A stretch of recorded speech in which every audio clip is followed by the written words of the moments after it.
You're listening to Love is a Dangle, a wolf shifter romance, written by D.N. Leo, narrated by Jessica Lee. Eve Santos doesn't trust anyone. 11 years as a security consultant taught her that. So when a billionaire alpha wolf shifter accidentally claims her as his mate while she's hanging from a helicopter skid 300 feet above the city, well, that's exactly the kind of complication she doesn't need. Ostrey Ashford has a company to run, a family legacy to protect, and absolutely no time for a mate, especially one who punched him in the face 30 seconds after he marked her. But when dark magic threatens everyone Eve has sworn to protect, she'll have to trust the alpha she never wanted and confront secrets about her own bloodline that could get them both killed. Oh, and there's a corgi. His name is Pumpkin. He has 11 years of military service, very strong opinions about music, and he's not afraid to use either. A complete standalone shifter romance with action, humor, and a guaranteed happily ever after. Before we begin, I want to share something with you. YouTube demonetized this channel recently. No warning, no clear reason. Just a message saying our content was unauthentic, which is ironic because every story here is written from scratch, specifically for this community. We're appealing. But honestly, this was a wake-up call. Relying on one platform is risky, so we're building something more sustainable, a home at happynovels.com that nobody can take away from us. Don't worry, nothing will change regarding the main story. You're still getting full original romances right here for free. But if you want to support this work, keep the stories coming, keep the quality high, you can join the Happy Novels community at happynovels.com. Free members get the story and bonus content as promised. Paid members for less than a coffee a month get early access, extra exclusive stories, and ad-free listening. That's what keeps this sustainable. Links are in the description. Now, let's talk about a woman who was dangling from a helicopter when a billionaire alpha wolf bit her neck. And a corgi named Pumpkin who has very strong opinions about everything. This is Love is a Dangle, written by D.N. Leo, narrated by Jessica Lee. Let's begin. Chapter 1. The wind whipped across the rooftop of the Meridian Tower, carrying the scent of expensive perfume and desperation. Eve Santos pressed her finger to her earpiece and scanned the perimeter for the third time in 20 minutes. "Clear on the north side," she muttered into the comm. Behind her, the photo shoot tent billowed like a silk parachute having an identity crisis. Inside, a team of 15 fussed over a single model whose cheekbones could probably cut glass and whose hourly rate could fund a small country. "Pumpkin, status?" Eve called. A snort came from the designer cat carrier tucked against the equipment cases.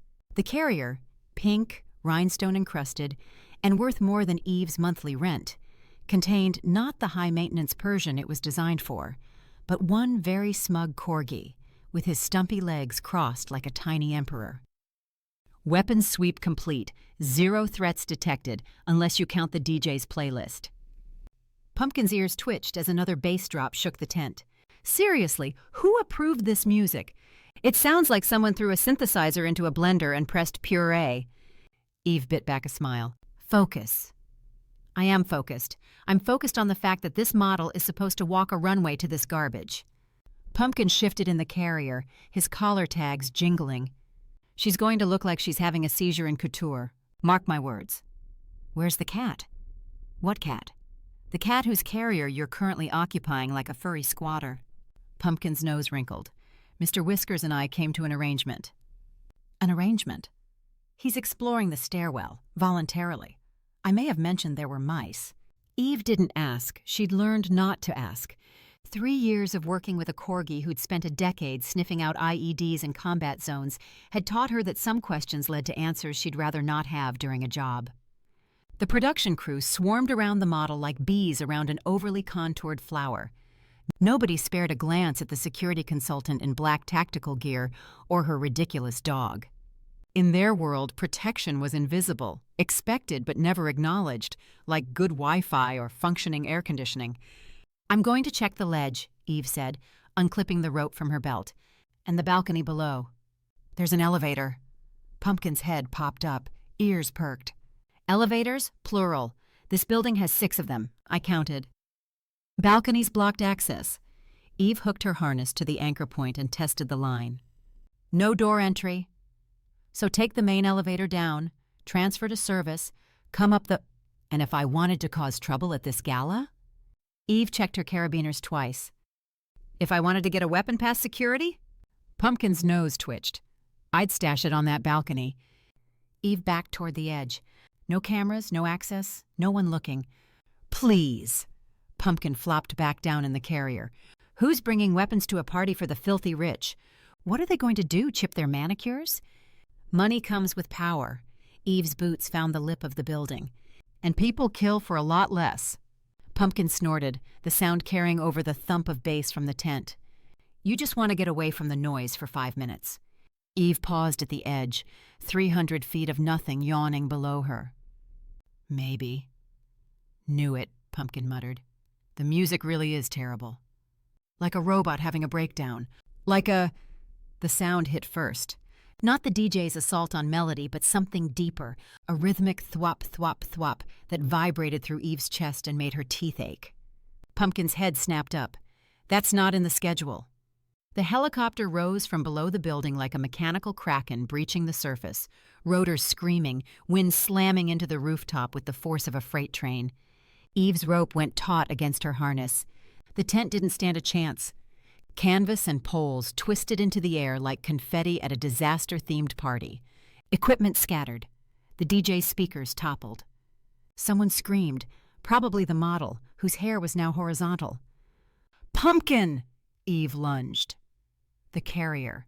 The stupid rhinestone carrier was sliding across the rooftop, Pumpkin's panicked face visible through the mesh door, his paws scrabbling uselessly against the satin lining. Eve dove.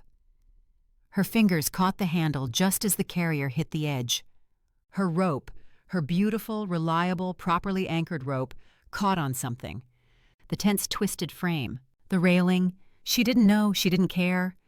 What she cared about was the sudden, stomach-dropping sensation of being yanked off the building entirely. The world spun. Sky. Building. Sky. The carrier's handle dug into her palm. The helicopter's landing skid was approximately 3 inches from her face. "This is not protocol!" Pumpkin's shriek barely carried over the rotor wash. "This is so many violations, I can't even..." Eve's rope had somehow wrapped around the helicopter's skid. She was dangling beneath a moving aircraft, one hand on her dog's borrowed cat carrier, wind tearing at her clothes, the Meridian Tower getting smaller by the second.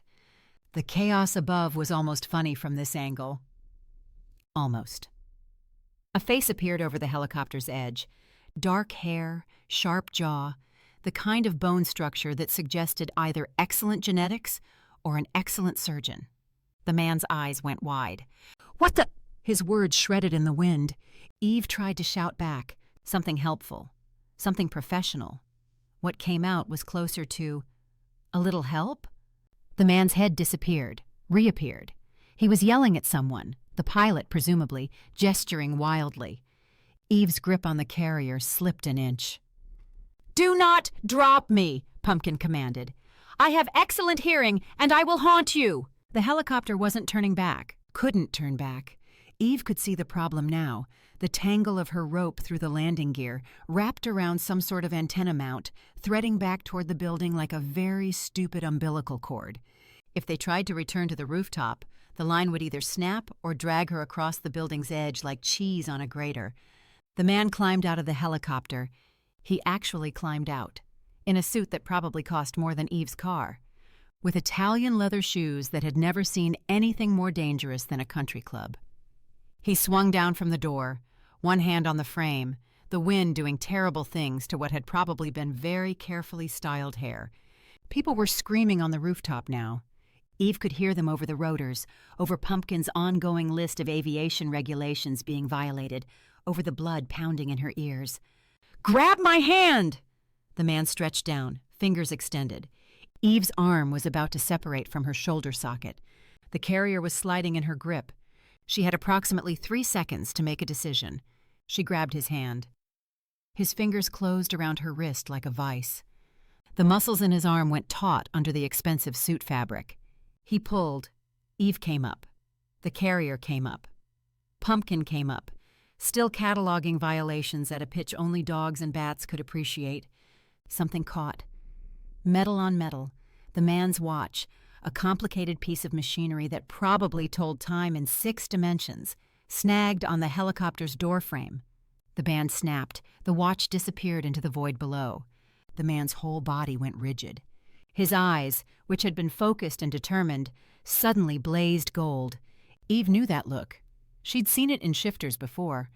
The wolf surfacing, called forward by stress or emotion or mine. The word came out as a growl, barely human.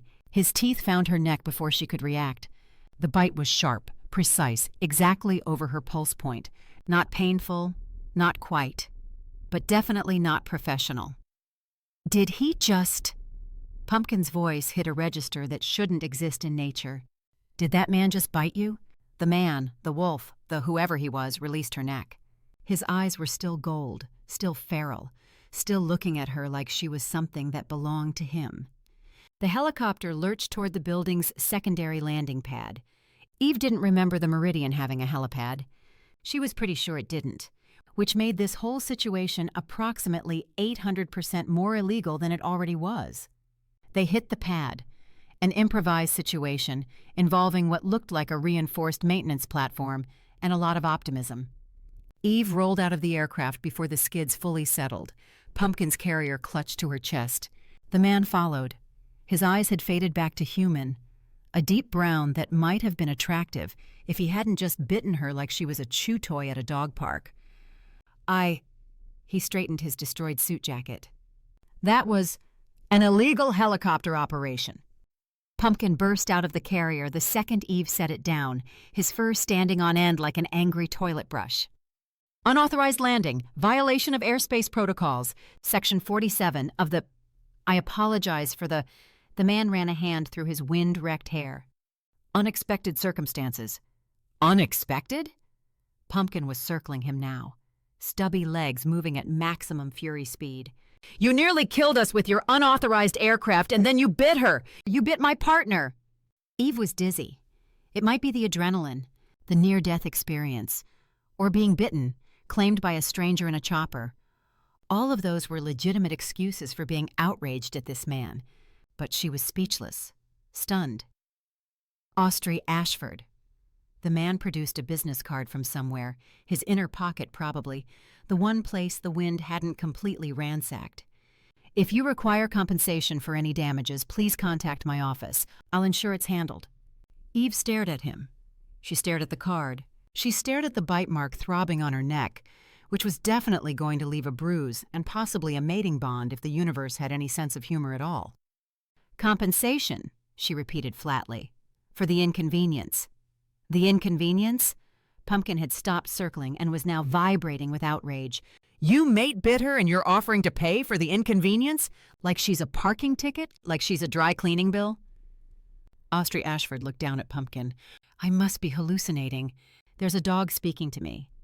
I speak 5 languages, 6 if you count insulting asshole billionaire alphas who think they can chomp on people like cocktail weenies. She tucked the card into her pocket. I charge extra for attempted murder, unsolicited mating bites, and traumatized service animals. Eve nodded toward Pumpkin. He's ex-special ops, survived 2 tours sniffing IEDs in active combat zones, never flinched. And now he's going to need therapy because some billionaire couldn't file a flight plan. Your money might cover the invoice, but it won't fix what your wolf just started. She scooped up Pumpkin, tucked the business card into her pocket, and walked off the platform, past the confused maintenance staff, toward the elevator that would take her far, far away from the chaotic disaster this day had become. Eve's neck throbbed, her shoulder ached, her rope was somewhere tangled in a helicopter's undercarriage. And apparently, she was now mated to a man who thought biting someone mid-rescue was appropriate behavior, and that throwing money at the problem counted as an apology. The elevator doors closed behind her. Are you sore, Eve? Pumpkin's voice had lost some of its outrage, replaced by something closer to concern. Not really. We're going to sue him. We're going to sue him so hard his grandchildren will feel it. Eve leaned against the elevator wall and closed her eyes. The bite mark pulsed in time with her heartbeat. Somewhere above her, Ostrey Ashford was probably explaining to his pilot why they'd nearly killed a security consultant and why his wolf had decided that mid-air rescue was the appropriate time for a mating claim. Somewhere above her, a model's photo shoot was ruined. A DJ's equipment was scattered across a rooftop, and a Persian cat named Mr. Whiskers was having the adventure of his life in a stairwell. And somewhere, deep in the back of Eve's mind, her wolf muttered, "Mate." She checked the suppressant ring she was wearing. Intact, strong, the strongest of suppressant kinds. That was what her mother had said. "It will protect you, as long as you stay hidden. Do not cause trouble with those stronger than you. The ring will keep you safe. Those stronger than her in the shifter world would probably be everyone." "I hate helicopters," Eve said. "I hate ostriches," Pumpkin replied. The elevator descended. "How is that relevant, Pumpkin?" "That's what I'm calling the idiot who bit you. He's Ostrey Ashford. Sounds like ostrich. Behaves like one too. Sticks his head in the sand and thinks throwing money makes problems disappear." Pumpkin sniffed. "He's an ostrich. Case closed. I'm putting it in the incident report." Chapter 2. The penthouse smelled like 30-year-old scotch and brotherly disappointment. Ostrey walked through the door of his private office and found Sterling already there, sprawled across the leather sofa like he owned it, which technically he co-owned, along with everything else their father had handed over when he'd decided that retirement meant dating young models and organizing galas. That, Sterling said, swirling amber liquid in a crystal glass, was a spectacularly bad idea. Ostrey ignored him. He crossed to the bar, pulled out a bottle, and poured himself something strong enough to kill a human. "I'm serious." Sterling's feet dropped to the floor. "When I said make a statement, I meant send ugly flowers with a passive-aggressive note. Maybe outbid her at a charity auction to make a point that we don't approve of her relationship with our father. Well, if whatever they're having qualifies as a relationship."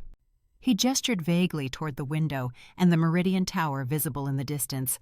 "Not helicopter warfare." "It wasn't warfare." Ostrey drained half the glass. The burn didn't help. "It was a disruption. You destroyed a tent." "The tent was collateral damage. You scattered a DJ's equipment across a rooftop." He had terrible taste in music. "You traumatized a model whose hair is now a meme." Sterling pulled out his phone and turned the screen toward Ostrey. "She's trending. Hashtag horizontal hair. Hashtag wind tunnel chic. Hashtag, and this is my personal favorite, helicopter from hell." Ostrey didn't look. He poured another drink. Sterling's eyes narrowed. He set his phone down slowly, the way he did when he was switching from annoying little brother to beta who actually pays attention. "What happened?" Sterling asked. "Nothing. You look like you got hit by a truck." "I'm fine. You're on your third drink in 2 minutes and you haven't insulted my suit yet." Sterling stood, straightening said suit. A navy Tom Ford that deserved every insult Ostrey wasn't giving it. "What happened?" Ostrey's wolf stirred. It had been stirring since the rooftop, since the bite, since she'd walked away with that ridiculous corgi tucked under her arm and told him his money couldn't fix what his wolf had started. She was right. His money couldn't fix this. "There was a woman," Ostrey said. Sterling's eyebrows rose. "On the rooftop? I should hope so. It was a modeling photo shoot. They tend to involve beautiful women." "Not the model." Ostrey set his glass down harder than necessary. "Security. She was doing a perimeter check. When the helicopter came up, her rope got tangled in the landing gear." "Her rope. She was anchored to the building. Rappelling gear." Sterling blinked. "So you dragged a security consultant off a building with your unauthorized helicopter?" "Accidentally. Accidentally dragged her off a building. She had a cat carrier." The words came out before Ostrey could stop them. "Pink. Rhinestones. There was a corgi inside. Ex-military." He wouldn't stop screaming about aviation violations. Sterling's mouth opened, closed, opened again. "I'm sorry," he said carefully. "Did you just say a corgi, a dog, was screaming about aviation violations from a cat carrier?" He claimed he speaks 5 languages. Ostrey ran a hand through his hair, still wrecked from the wind, he realized. He hadn't even looked in a mirror. And yes, the dog not only speaks, he has a lot of opinions. A corgi. Yes. Sterling sat back down, slowly, like a man beginning to suspect his brother had lost his mind.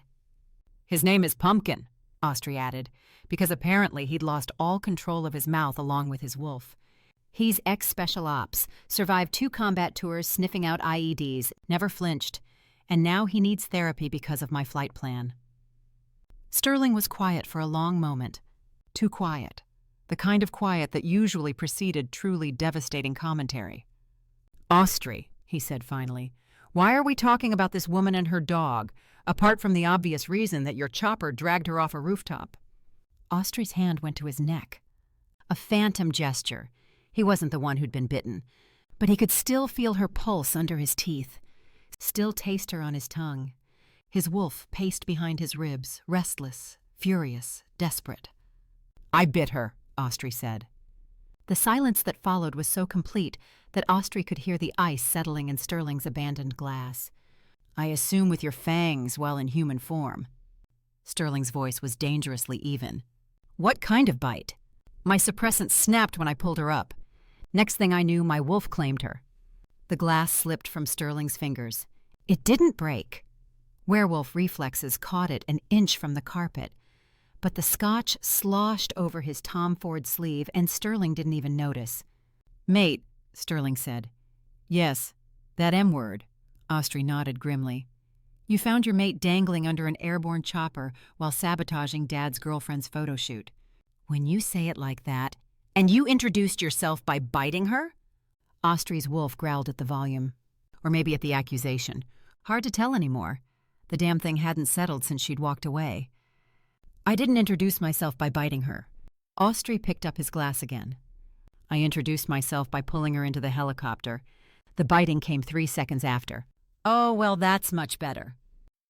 Sterling was pacing now, his usual composure cracked wide open. That's a completely normal courtship progression. First, attempted manslaughter, then rescue, then unprovoked neck assault. What's next? You send her a fruit basket? I offered compensation. Sterling stopped pacing. You what? I gave her my card, told her to contact my office if she needed compensation for damages.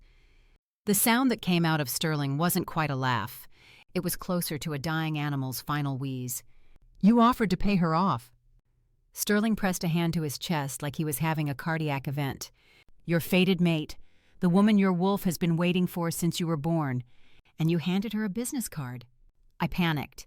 You're the alpha of the most powerful pack in the region. I'm aware. You've negotiated hostile corporate takeovers without breaking a sweat. This was different. You once stared down a rival alpha for 6 hours straight until he submitted. She had a talking corgi, Sterling. Ostrey heard the edge in his own voice. A corgi who called me an ostrich and threatened to sue me so hard my grandchildren would feel it. She told me she charges extra for attempted murder and unsolicited mating bites. She said my money might cover the invoice, but it won't fix what my wolf started. And then she walked away, into an elevator, and my wolf, he couldn't finish. His wolf was howling now, a constant low sound in the back of his mind that wouldn't stop, wouldn't quiet, wouldn't let him think about anything except finding her. Sterling was staring at him with something that might have been sympathy, or horror, or both. I can hear him, Sterling said quietly. Believe it or not, your wolf's growling is audible. Is she wolf? Ostrey asked, more to himself than his brother. He nodded slowly. Yeah, on strong suppressant. Others wouldn't see it. But I mate bit her. It's not a surprise I saw her wolf. His fingers tightened around the glass. She knew it too, still walked away though. What did you expect her to do? Fall into your arms and weep with joy? Ostrey thought about it. The moment his teeth had broken skin, the taste of her blood on his tongue, the way his wolf had surged forward, triumphant, claiming, and then nothing. No answering pull, no recognition in her eyes, no sense of the bond snapping into place like it was supposed to.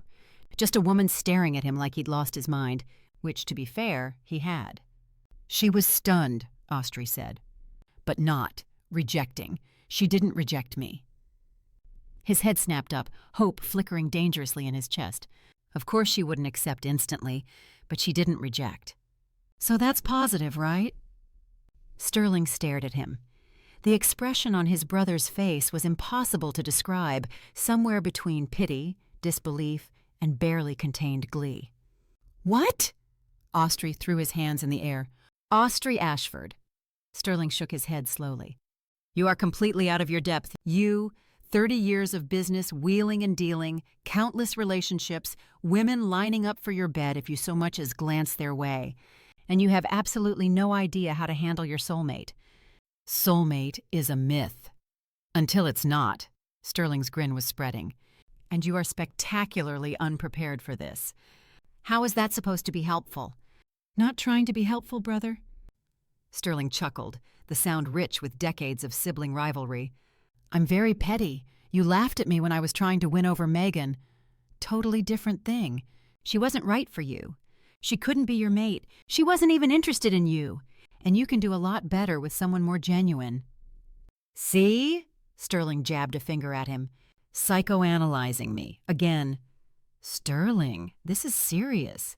"I know it's serious. Doesn't mean I can't laugh at it. Maybe a little." He smoothed down his scotch-stained sleeve, still grinning.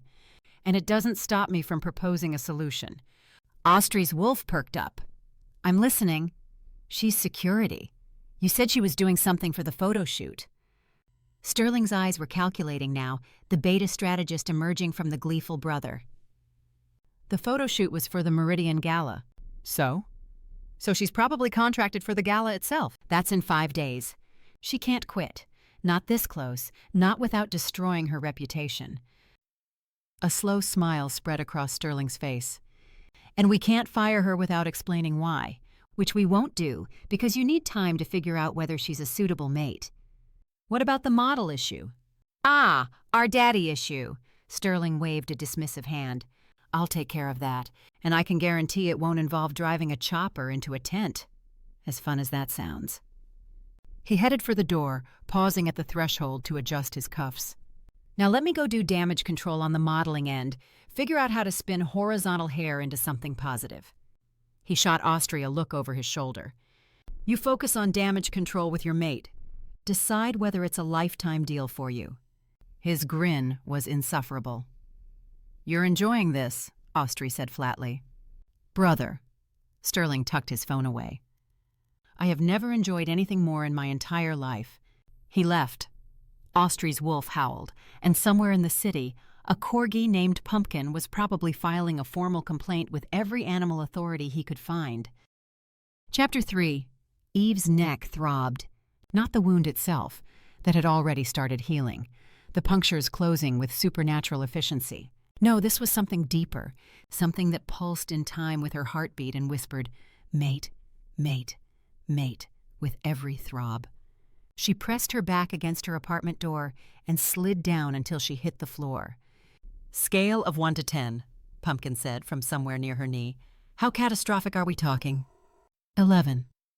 "Ah." He settled his warm body against her thigh. "So apocalyptic."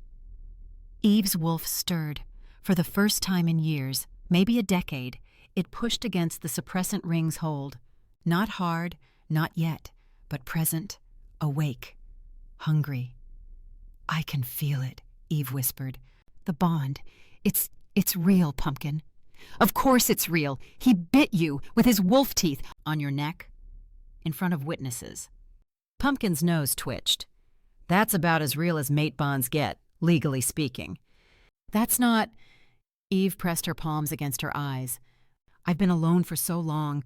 I've kept her down for so long, my wolf. And now she's—" "She's what?" Pumpkin prompted. "Asking why we left." "Because he nearly killed us with an unauthorized aircraft and then chomped on you like an appetizer. That's why." Pumpkin's collar jingled as he shook himself. "Your wolf needs to raise her standards." Eve laughed, but it came out broken. Her fingers found the bite mark, tracing the edges through her shirt collar. The skin was warm, too warm. "If I let her respond," Eve said slowly, "if I accept the bond." "You become vulnerable to a billionaire who thinks money fixes everything and whose idea of romance involves aviation violations." "Yes." "A man who literally handed you a business card after claiming you as his eternal soulmate." "Yes." A man whose wolf has all the impulse control of a toddler in a candy store. Pumpkin. I'm just saying. He rested his chin on her knee. The bar is on the floor, and he brought a shovel. Eve's wolf growled at that. Defensive. Protective of a man she'd known for approximately 4 minutes. That was the problem. Her wolf had seen him, scented him, felt his teeth break skin and his claims settle into her blood. And now, after years of silence, years of suppression, years of the ring keeping everything locked down tight, her wolf wanted out. And if Eve let her out, she'd have to choose. Accept the bond, let it solidify, tie herself to Ostrey Ashford forever, human feelings be damned. Or reject it. Rejection would hurt, physically, like having part of your soul carved out with a rusty spoon, according to everything she'd ever read.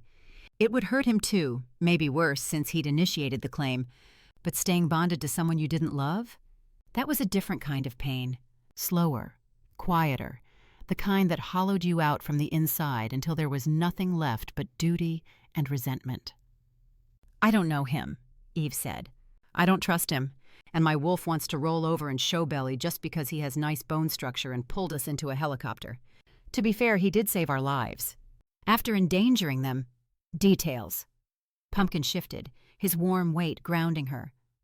What are you going to do? Eve stared at the ceiling. A water stain in the corner looked vaguely like a helicopter. She hated that she noticed. I need to think. She rubbed her temples. I need time, space, distance from the city and the bond and him. A tactical retreat. A strategic reassessment. Running away. Pumpkin. I support it. He nodded sagely. Running away is an underrated life skill. I once ran away from a ticking IED for 600 meters. Saved my whole unit. That's not the same thing. The principle holds. Sometimes the bravest thing you can do is get very far away from the thing trying to kill you. Eve's phone buzzed. She ignored it. It buzzed again and again. And then it started ringing with the specific ringtone she'd assigned to high-priority clients. A sound like an air raid siren that she deeply regretted choosing. If that's the ostrich, Pumpkin growled, I will personally eat his business card. Eve checked the screen, not the ostrich, the model, Vivian Marchand. Eve stared at the name for 3 rings. 4. Then, against her better judgment, she answered, Ms. Santos. Vivian's voice was clipped, professional, with just a hint of a French accent that Eve suspected was about 60% genuine. I need you back. The photo shoot is canceled. I think we're done here. The photo shoot is rescheduled, and the gala is in 5 days. Vivian's composure cracked, just slightly. I can't. I cannot afford to have this go wrong. Not now. Eve pinched the bridge of her nose. Ms. Marchand. Vivian, please. Vivian, a helicopter fell out of the sky onto your chute. My rope is still tangled in its landing gear. My dog is traumatized. She glanced at Pumpkin, who was now lying on his back with his paws in the air, the picture of psychological devastation. I'm not sure I'm the right person for this job anymore. You are the only person for this job. The words hung in the air. Eve heard something in them, something beneath the supermodel polish and the designer vowels. Fear. I don't trust anyone else. Vivian's voice dropped. The security company wanted to replace you after the incident. I refused. I told them if Eve Santos wasn't running my detail, I would cancel the gala entirely. That's dramatic. I'm a model. Dramatic is in the job description. A pause. Please, Eve, 5 days, that's all I'm asking. 5 days, and then you never have to see me or my meme-worthy hair ever again. Eve closed her eyes. She thought about Vivian at the photo shoot, the way she'd held perfectly still while 15 people fussed over her like she was a mannequin with a pulse, the way she'd smiled on command, blank and beautiful and somehow terribly sad. They weren't friends. They'd never be friends. But sometimes, in the quiet moments between takes, Eve had caught glimpses of something lonely behind those famous cheekbones. 5 days, Eve said finally. I'll stay for the gala. After that, I'm gone. The relief in Vivian's exhale was palpable. Thank you, truly. Whatever you need. The rhinestone cat carrier. Eve looked at Pumpkin, who had suddenly abandoned his traumatized pose and was now sitting at full attention, ears perked. "My dog wants it, permanently, as part of the contract." A brief silence. "The Swarovski carrier?" "And an indefinite supply of salmon jerky, the high-end kind, from that place in Norway." Pumpkin's tail wagged so hard his entire back end wiggled. Yes, fine, is that all?" "He also wants approval over the DJ for the gala." "The DJ?" "The music at the photo shoot was, and I quote, an auditory war crime." Vivian let out a startled laugh. "Your dog has opinions about music?" "My dog has opinions about everything." Eve watched Pumpkin puff up with pride. "He's also requesting to personally handle the gala's musical selection." "The dog wants to be the DJ. He's very confident in his taste." Another pause. Then, "The carrier, yes. The salmon jerky, yes. The DJ change, absolutely yes. I also hated that music. But the dog being in charge of the playlist is—" Vivian searched for diplomatic phrasing. "Not something I can agree to without consulting my event coordinator." "She said no," Eve told Pumpkin. "I heard her." His ears flattened. "Philistines, all of them." "We'll take the first 3, Eve said into the phone. "See you tomorrow." "Thank you, Eve. I won't forget this." The line went dead. Pumpkin was already trotting toward the bedroom, muttering about underappreciated artistic genius and how his Ibiza Sunset Chill mix would have elevated the entire event. Eve allowed herself one moment of quiet. 5 days. She could survive 5 days. Keep her head down, do the job, avoid the billionaire who'd bitten her like she was a chew toy. After the gala, she'd disappear. Take a few weeks somewhere remote. Figure out what to do about the bond slowly waking up in her blood. She pushed herself off the floor and headed for her gear bag. The knock on the door made her freeze. 3 sharp raps. Confident. Entitled. The knock of someone who expected doors to open simply because they deigned to stand in front of them. Eve approached slowly, pressed her eye to the peephole. And there he was. Ostrey Ashford, still in the destroyed suit, hair still wrecked, looking like he'd driven across the city at illegal speeds and climbed 6 flights of stairs because the elevator was too slow. "No," Eve said it loud enough to carry through the door. "Absolutely not. Ms. Santos, I don't know how you found my address, but you need to leave. I only need 5 minutes of your time." "Ostrich!" Pumpkin had materialized at Eve's feet, fur bristling, teeth bared. "I know you can hear me, Ostrich. You have 3 seconds to remove yourself from this hallway before I open this door and bite something that doesn't grow back." A pause from the other side. "Is that the corgi?" 2 seconds. "I'm not here to—" 1 second. "I want you to come to the gala as my date." Silence. Eve stared at the peephole. Pumpkin stared at the door. Somewhere down the hall, a neighbor's television played a laugh track that felt deeply inappropriate. "Your date," Eve repeated flatly. "Yes, and I want you to work with me." Ostrey's voice was closer now, like he'd pressed himself against the door. "I know my reaction to what happened before wasn't ideal. My apologies. But spirit animals don't lie. Mine claimed yours, and if you let your wolf respond, she'll accept the claim. We both know that." "I can suppress my wolf forever." "You're right. I respect that." His voice softened. "But can we have a civilized conversation first? Then you can make whatever decision you want." "There's nothing to talk about. Ms. Santos." "Eve, damn it." A pause. When he spoke again, she could tell he'd practiced the words silently first. "Eve, spirit animals want what they want. We have no control over them. But at least we can give our human feelings a chance to see if it works." Pumpkin sat down on the floor, his tail thumping left, then right, then back again, his head tilted to one side. "Ostrich sounds reasonable," he said slowly. "Why don't we hear him out?" Eve stared at her dog. "Excuse me?" "I said he sounds reasonable. The bar was underground, but he appears to have found a ladder." Pumpkin's nose twitched. "Also, I'm curious, and I want to see his face when I list all the aviation codes he violated." Eve closed her eyes, counted to 3, opened them. "Agreed," she said, and yanked open the door. "You've got 5 minutes. Exact." Pumpkin raised a paw, examining an imaginary watch. "I'm keeping time. Starting now." Ostrey Ashford stepped into her apartment. He looked completely out of place. Over 6 feet of tailored devastation, surrounded by Eve's mismatched furniture and Pumpkin's collection of squeaky toys. But where he'd been wild-eyed and desperate on the rooftop, now he was composed, controlled, the alpha settling back into his skin. The scent of him hit her immediately.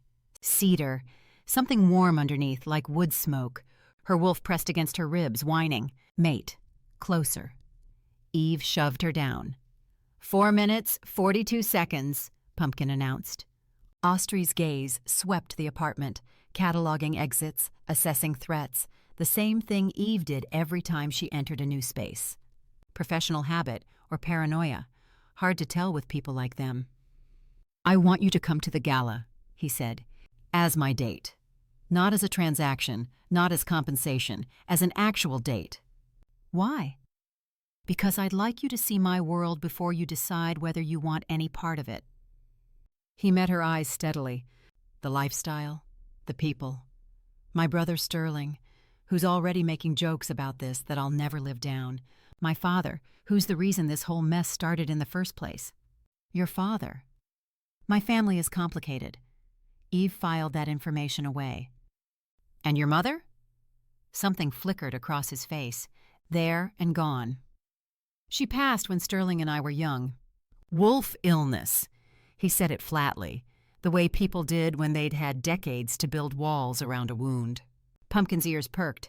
4 minutes, 12 seconds. Also, wolf illness is hereditary. Are you a carrier? Pumpkin, Eve hissed. It's a valid medical question. I'm being thorough. No, Ostrey said, not looking offended. Sterling and I were both tested. We're clear. Noted. Pumpkin settled back on his haunches. Continue. Eve almost laughed. What exactly are you proposing? She asked. I show up in a pretty dress, meet your family, and decide if I want to be bonded to you forever based on one evening of champagne and small talk? I'm proposing that we give this a chance. Ostrey took a step closer. Not threatening, careful, like approaching a wild animal, which, given the circumstances, wasn't entirely inaccurate. One evening, you'll see how I live. Meet the people in my life, and if at the end of it you want nothing to do with me, I'll respect that. Completely. And if I reject the bond? His wolf flickered behind his eyes, a flash of gold, quickly suppressed. Then we both deal with the consequences. His voice was steady, but Eve caught the slight tremor underneath. I won't lie and say it won't hurt, but I'd rather you reject me knowing who I am than accept me out of obligation. Pumpkin's tail had stopped wagging. He was watching Ostrey with an expression Eve had never seen on him before, something almost like respect. 3 minutes, 8 seconds, he said quietly. And that was, surprisingly, not terrible. Okay. Eve glanced at the ceiling. Eye contact in awkward situations wasn't her thing. I'll send a car for you, Ostrey continued. Whatever you need, clothes, accessories, anything, I'll have it taken care of. I can dress myself. I don't doubt it. A hint of a smile tugged at his mouth. But gala attire is specific and expensive. Consider it an apology for the helicopter. You're going to need more than a dress to apologize for the helicopter, Pumpkin muttered. Eve thought about Vivian, the promise she'd made not 20 minutes ago. There's a complication, she said. I told Vivian I'd provide security for the gala. I can't back out now. Ostrey's expression flickered. The silence stretched. Eve watched him calculate, the alpha weighing options, risks, benefits. She could almost see the gears turning. Then we combine both, he said finally. You come as my date. You attend the gala at my side, meet my family, experience the evening as my guest. He paused. And you can help Vivian in a friendly capacity. I can compensate for the money you miss out on this security contract. And please don't take the last part the wrong way. I understand. If I'm going to be there as your date, helping her is a side gig. Charging her money is inappropriate. But I won't take your compensation either, because it will look like you're buying me out of the contract. Fair enough. I'll find another way to make it up to you. He smiled. He could trademark that smile, and she hated herself for noticing. She nodded and smiled at him. Pumpkin announced, 2 minutes, 16 seconds. Date has priority, she said. But security stays active. I see something wrong, I act on it. No matter what. Agreed. 1 minute, 43 seconds, Pumpkin said. Plenty of time for me to add my conditions. Eve looked down at her dog. You have conditions? I always have conditions. Pumpkin drew himself up to his full, unimpressive height. 1, I attend the gala in my new Swarovski carrier. Non-negotiable. Ostrey blinked. You want to bring the dog to a black tie event. Service animal, emotional support, security asset. Pumpkin's eyes narrowed. Also, I need to personally verify that the new DJ isn't as criminally incompetent as the last one. Fine, Ostrey said, looking like he was questioning several life choices. 2, salmon jerky in the car. Premium, cold smoked, none of that freeze-dried peasant garbage. Fine. 3, if your brother makes any jokes about corgis, I get to bite him, somewhere non-essential. I'll warn Sterling. You do that. Pumpkin sat back satisfied. Time's up, by the way, 52 seconds ago. But I was enjoying watching you sweat. Eve pressed her hand over her eyes. We're done negotiating, Pumpkin. We're never done negotiating. That's what keeps life interesting.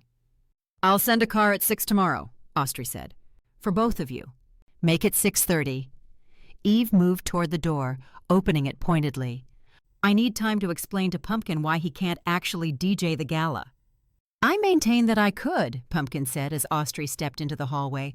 My taste is impeccable. Ostrey paused at the threshold, turned back. Thank you, he said quietly, for giving this a chance. Eve's wolf purred. She told her wolf to shut up. Don't thank me yet. She started to close the door. You still have to survive the evening without Pumpkin filing a lawsuit. The door clicked shut. Eve leaned against it, heart pounding. She could hear his footsteps retreating down the hall, steady, measured, the walk of a man who'd gotten what he came for. Well, Pumpkin said, trotting toward the window. That was unexpected. I actually agreed with Ostrich. He seemed reasonable. He hopped onto the windowsill, peering down at the street below. Eve joined him at the window, watching as Ostrey emerged from the building's front entrance. A black town car idled at the curb. Of course he had a driver waiting. Of course the car probably cost more than her entire apartment building. She should go pack, figure out what to wear to a billionaire's gala. Maybe call her mother and explain that she'd accidentally gotten mate bonded to someone whose idea of first impressions involved aviation disasters. Instead, she watched Ostrey approach the car and drive away. And she watched the shadow detach from the alley across the street. Pumpkin! I see it. The shadow moved wrong. Too smooth. Too deliberate. The kind of movement that said professional, not pedestrian. Eve grabbed her phone, dialing the number on the business card she'd shoved in her pocket hours ago. It rang once. Twice. Engaged. He's not picking up, she said. Try again. Pumpkin's fur was bristling, his body going rigid in that way it did when he sensed danger. Something smells wrong. I can't tell from here, but that shadow, the way it's moving. Eve called again. Her number should flag on his screen if he was on another call. He'd see it. He'd know she was trying to reach him. The phone rang, and rang, and rang. No answer. That's not a busy signal, Pumpkin said grimly. That's a jammed connection.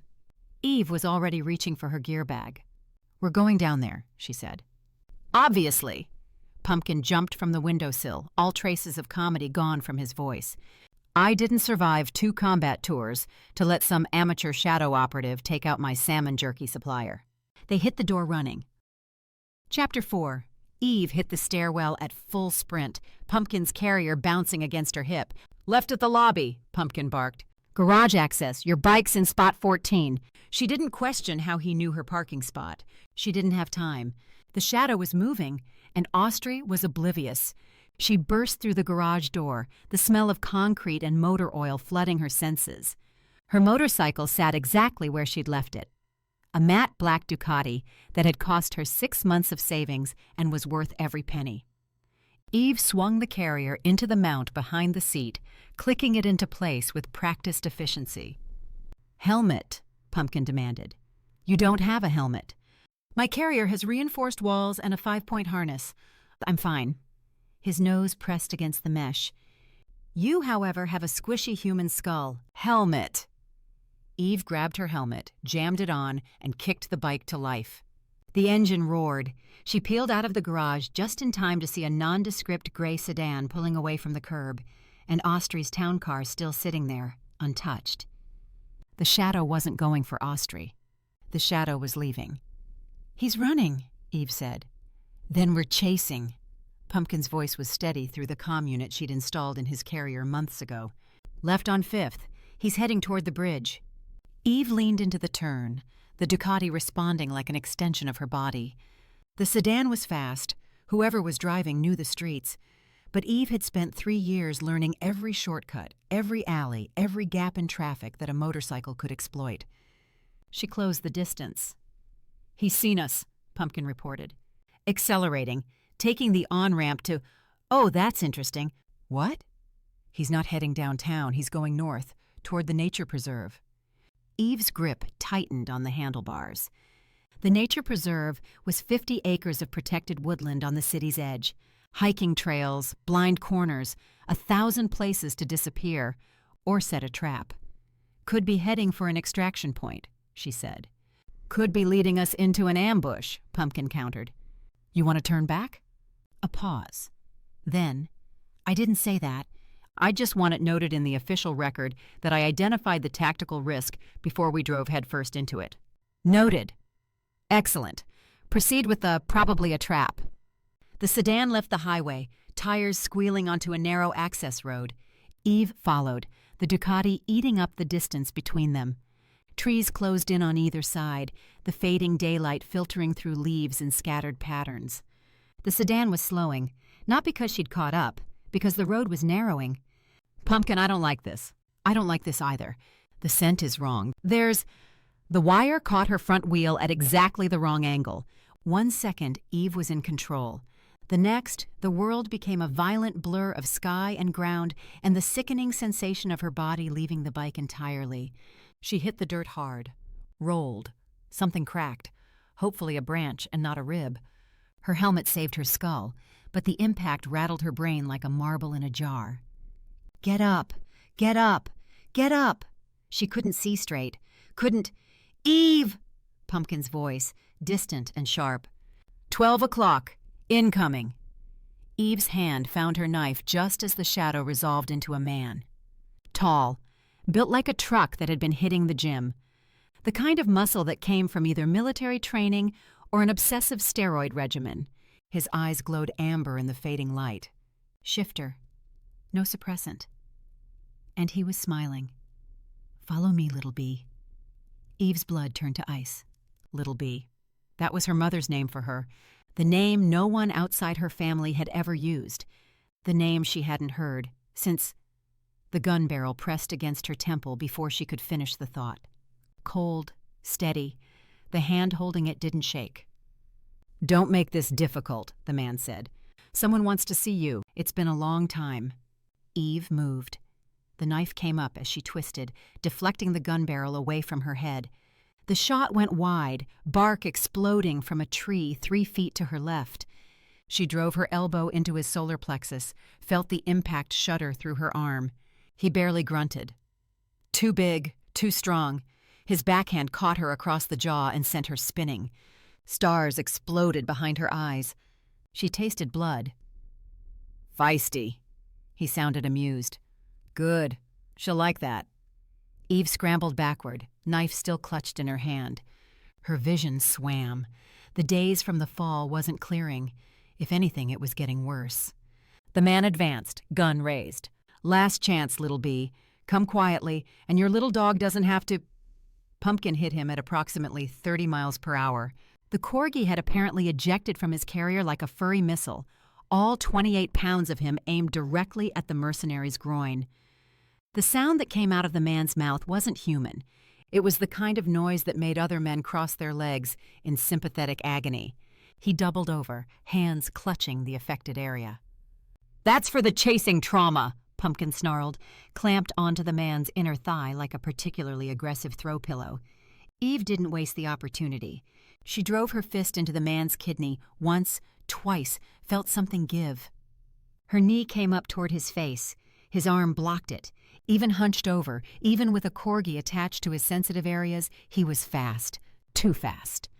His fist caught her in the stomach and drove every molecule of air from her lungs. Eve hit the ground. Couldn't breathe. Couldn't move. Could only watch as the mercenary finally managed to tear Pumpkin away, throwing the corgi against a tree with a sickening thud. "Pumpkin!" "I'm fine," the corgi wheezed from somewhere to her left. "4 legs. Better impact distribution. Get up, Eve. Get—" The mercenary's boot caught her in the ribs. This time, something definitely cracked. "Enough playing," he growled, amber eyes blazing. "You're coming with me if I have to break every bone in your—" The growl that split the air wasn't human. It wasn't even close to human. It was the sound of something ancient and powerful and absolutely, devastatingly furious. The mercenary spun, gun coming up. He never got the shot off. The wolf, massive, black-furred, eyes blazing gold, hit him like a freight train. One moment the mercenary was standing, the next he was on his back with 200 pounds of apex predator on his chest. Eve's wolf recognized him instantly. "Mate, he came. She shoved the thought down and focused on breathing. On not dying, on watching the most magnificent wolf she'd ever seen tear into the man who'd tried to kidnap her. Ostrey was beautiful in his shifted form, all power and fury and protective rage. His jaws clamped around the mercenary's shoulder, and Eve heard bone crack. The mercenary screamed. "Don't kill him," Eve managed, pushing herself up on shaking arms. "We need to know who sent—" Too late. The mercenary's body went rigid. His eyes rolled back, foam bubbling at his lips. The scream cut off into a gurgle. And then, nothing. Ostrey released him, muzzle stained red, confusion flickering in those golden eyes. "Pre-administered poison," Eve said, crawling toward the body. She recognized the symptoms, the rapid onset, the foam, the way his veins were already blackening beneath the skin. He was dead the moment he got caught. Someone didn't want him talking. The mercenary's lips were turning blue, his fingers were curled into claws. And the smell. Bitter almonds mixed with something darker. Something Eve hadn't smelled since she was a child hiding in her mother's workshop. "Nightshade compound," she breathed. "Military grade, modified for shifters." She knew this poison. She'd watched her mother brew the antidote 100 times. Ostrey made a sound, half growl, half whine. His massive body swayed. "Ostrey?" He collapsed. "No." Eve was at his side in an instant, hands sinking into black fur. His heart was racing, then slowing, then racing again. His breathing was ragged. His eyes, still gold, still wolf, were losing focus. "He bit him," Pumpkin said grimly, limping over. "The poison's in the blood. He ingested it when he—" "I know." Eve's hands were shaking. She couldn't let them shake. She was a professional. She would not panic. "I know the antidote. You know the antidote for a military-grade shifter-specific poison?" "Long story." She looked around wildly. The nature preserve, 50 acres of protected woodland. And somewhere in those woods, feverfew, she said. White willow bark, elderflower. They grow wild here. They have to. This is the right climate. "Eve," Pumpkin's voice was sharp. "We need to move. Whoever sent this guy might send backup." She looked at Ostrey, at the magnificent, unconscious wolf who'd shown up to save her despite having no reason to, despite her pushing him away, despite everything. "Don't you die on me, mate." The thought came unbidden. From her wolf, maybe, or maybe from somewhere else entirely. "Help me get him on the bike," she said. "He's a 200-pound wolf." "Then help me get a 200-pound wolf on the bike." The process was neither dignified nor efficient. It involved a lot of shoving, several creative curse words from Eve, and Pumpkin providing unhelpful commentary about leverage and center of gravity. But eventually, she had Ostrey draped across the front of the motorcycle, his massive wolf head lolling against the handlebars, his legs dangling off either side like the world's most dangerous saddlebag. "This is insane," Pumpkin said, leaping into his carrier. "We're going to die." "We're not going to die." "We're going to crash and die, and it's going to be embarrassing." Eve kicked the bike to life. The engine coughed, protesting the extra weight, then settled into a rumbling purr. She pointed them deeper into the preserve. "Hold on," she said. "To what? I'm a dog." She hit the accelerator. The bike shot forward, weaving between trees, bouncing over roots. Eve kept one hand on the handlebars and one hand on Ostrey, making sure he didn't slide off into the underbrush. His fur was hot, too hot. The poison was spreading. "Faster," Pumpkin urged. "If I go faster, we'll hit a tree. If you go slower, he'll die." Eve gritted her teeth and went faster. The trail opened onto a wider path, a hiking trail probably, popular with tourists in the summer. There were people here, a family with small children, a couple taking selfies, an elderly man with a walking stick who looked absolutely horrified to see a motorcycle bearing down on him with a giant wolf on the front. "Coming through!" Pumpkin bellowed from his carrier. "Official wildlife business. Nothing to see here." The family scattered. The couple dropped their phone. The elderly man said something that was definitely not appropriate for young ears. "Look away," Pumpkin continued. "This is a protected species transport. Avert your eyes, for your own safety." "Pumpkin, shut up. I'm providing crowd control. You're causing a scene." "Same thing." Eve spotted it. A clearing ahead, bordered by the specific combination of plants she needed. Feverfew with its white daisy-like flowers, willow saplings bending near the stream, elderflower bushes heavy with blossoms. She killed the engine and was off the bike before it fully stopped. "Watch him," she ordered Pumpkin. "What am I supposed to do if he dies? Give him CPR? I don't have opposable thumbs, Eve. I can't do chest compressions. My legs are 4 inches long." But Eve was already gone, knife in hand, cutting feverfew stems with frantic precision. The white willow bark came off in strips. The elderflowers she stuffed into her pockets. Behind her, she could hear Pumpkin talking to the unconscious wolf. "Don't die," he was saying. "If you die, she's going to be sad. And if she's sad, I have to deal with it. And I'm not equipped for that kind of emotional labor. So don't die.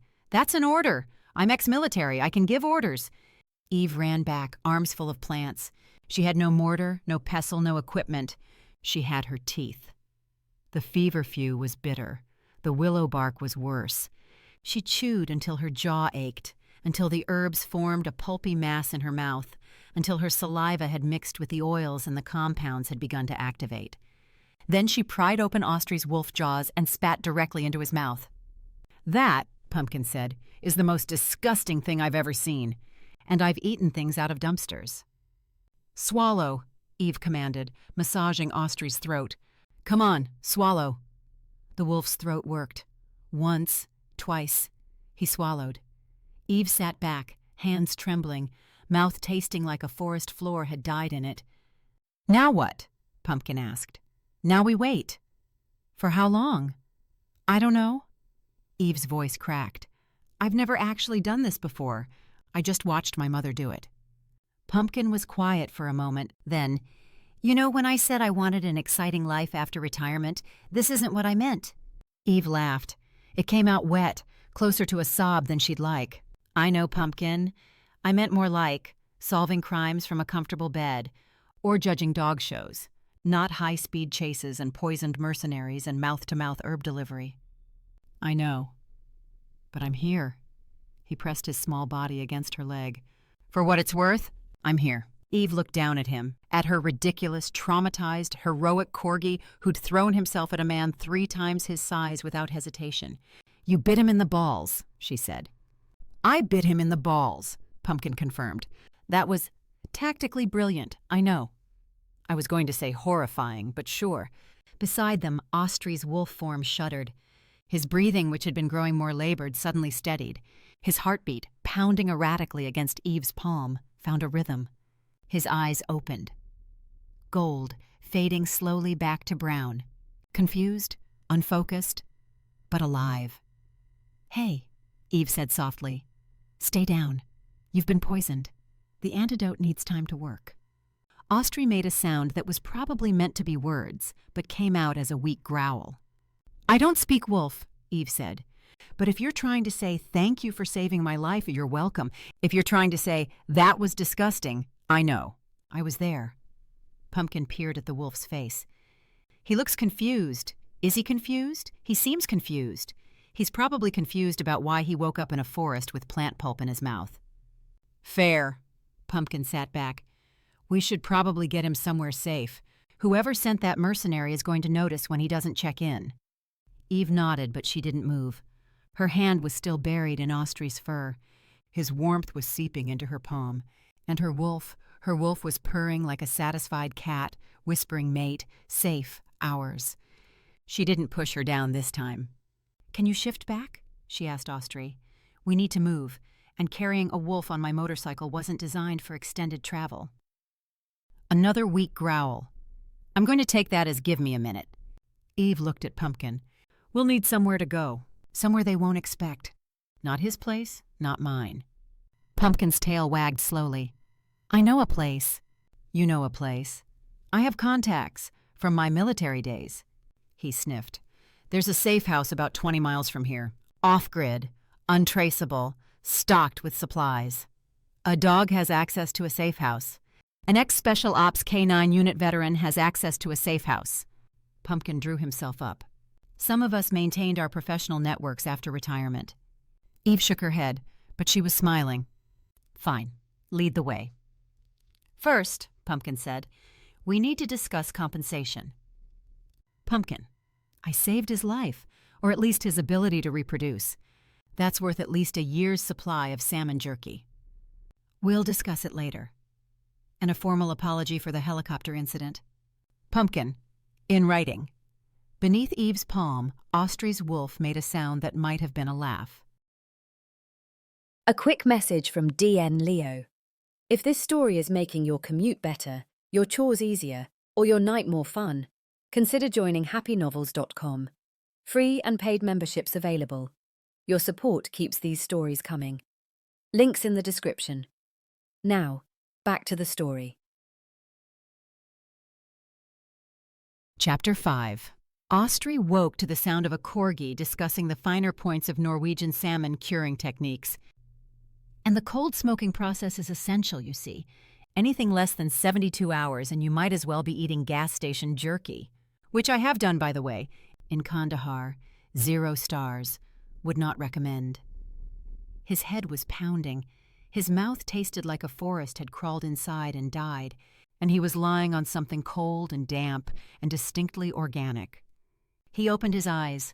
Leaves, branches, a canopy of green filtering weak afternoon light, and one very small, very opinionated corgi sitting approximately 6 inches from his face. "Oh, good, you're alive, Ostrich!" Pumpkin's tail gave a single wag. I was running out of topics.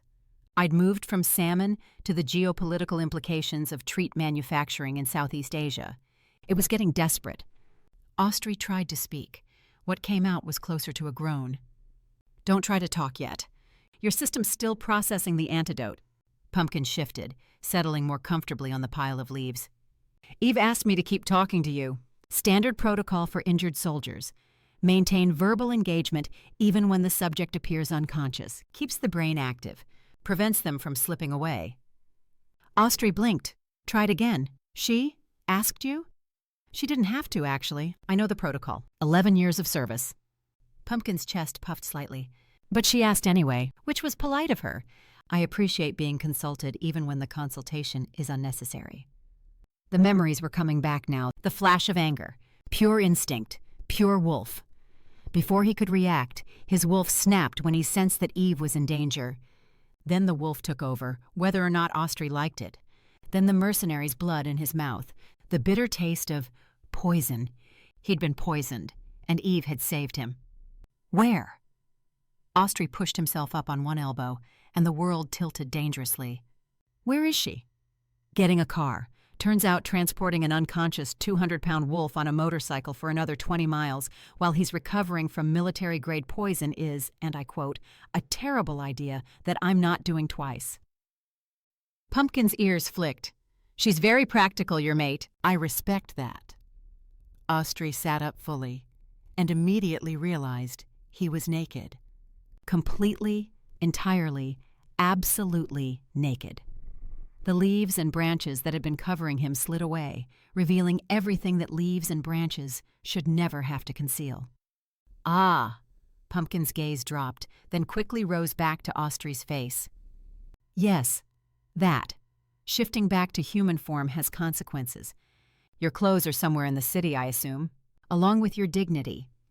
Ostrey grabbed for the nearest branch, holding it strategically over his lap. Why didn't anyone cover you better? We tried, but you kept kicking in your sleep. Something about finding her and mine and other possessive declarations that I'm choosing not to think about too deeply. Pumpkin sniffed. Also, Eve said she wasn't looking. I can't verify that claim, but I'm choosing to believe it for the sake of professional boundaries. The breeze picked up. Ostrey shivered. Is there? He looked around desperately. Anything I can wear? Unless you want me to fashion you a loincloth out of leaves, no. Pumpkin tilted his head. Although there is a campsite about a quarter-mile east. I heard teenagers earlier. Very loud, very annoying. Probably have clothes. Can you? Can I? A corgi? Waddle over to a teenage campsite and steal clothing for a naked billionaire who got poisoned saving my partner? Pumpkin was already standing. I suppose that falls within my current job description, which has gotten very strange lately, I must say. I'll compensate you. You're already compensating me. Salmon jerky for life, remember? Pumpkin trotted toward the trees, then paused, looking back over his shoulder. Don't die while I'm gone. I refuse to explain to Eve why I left you alone.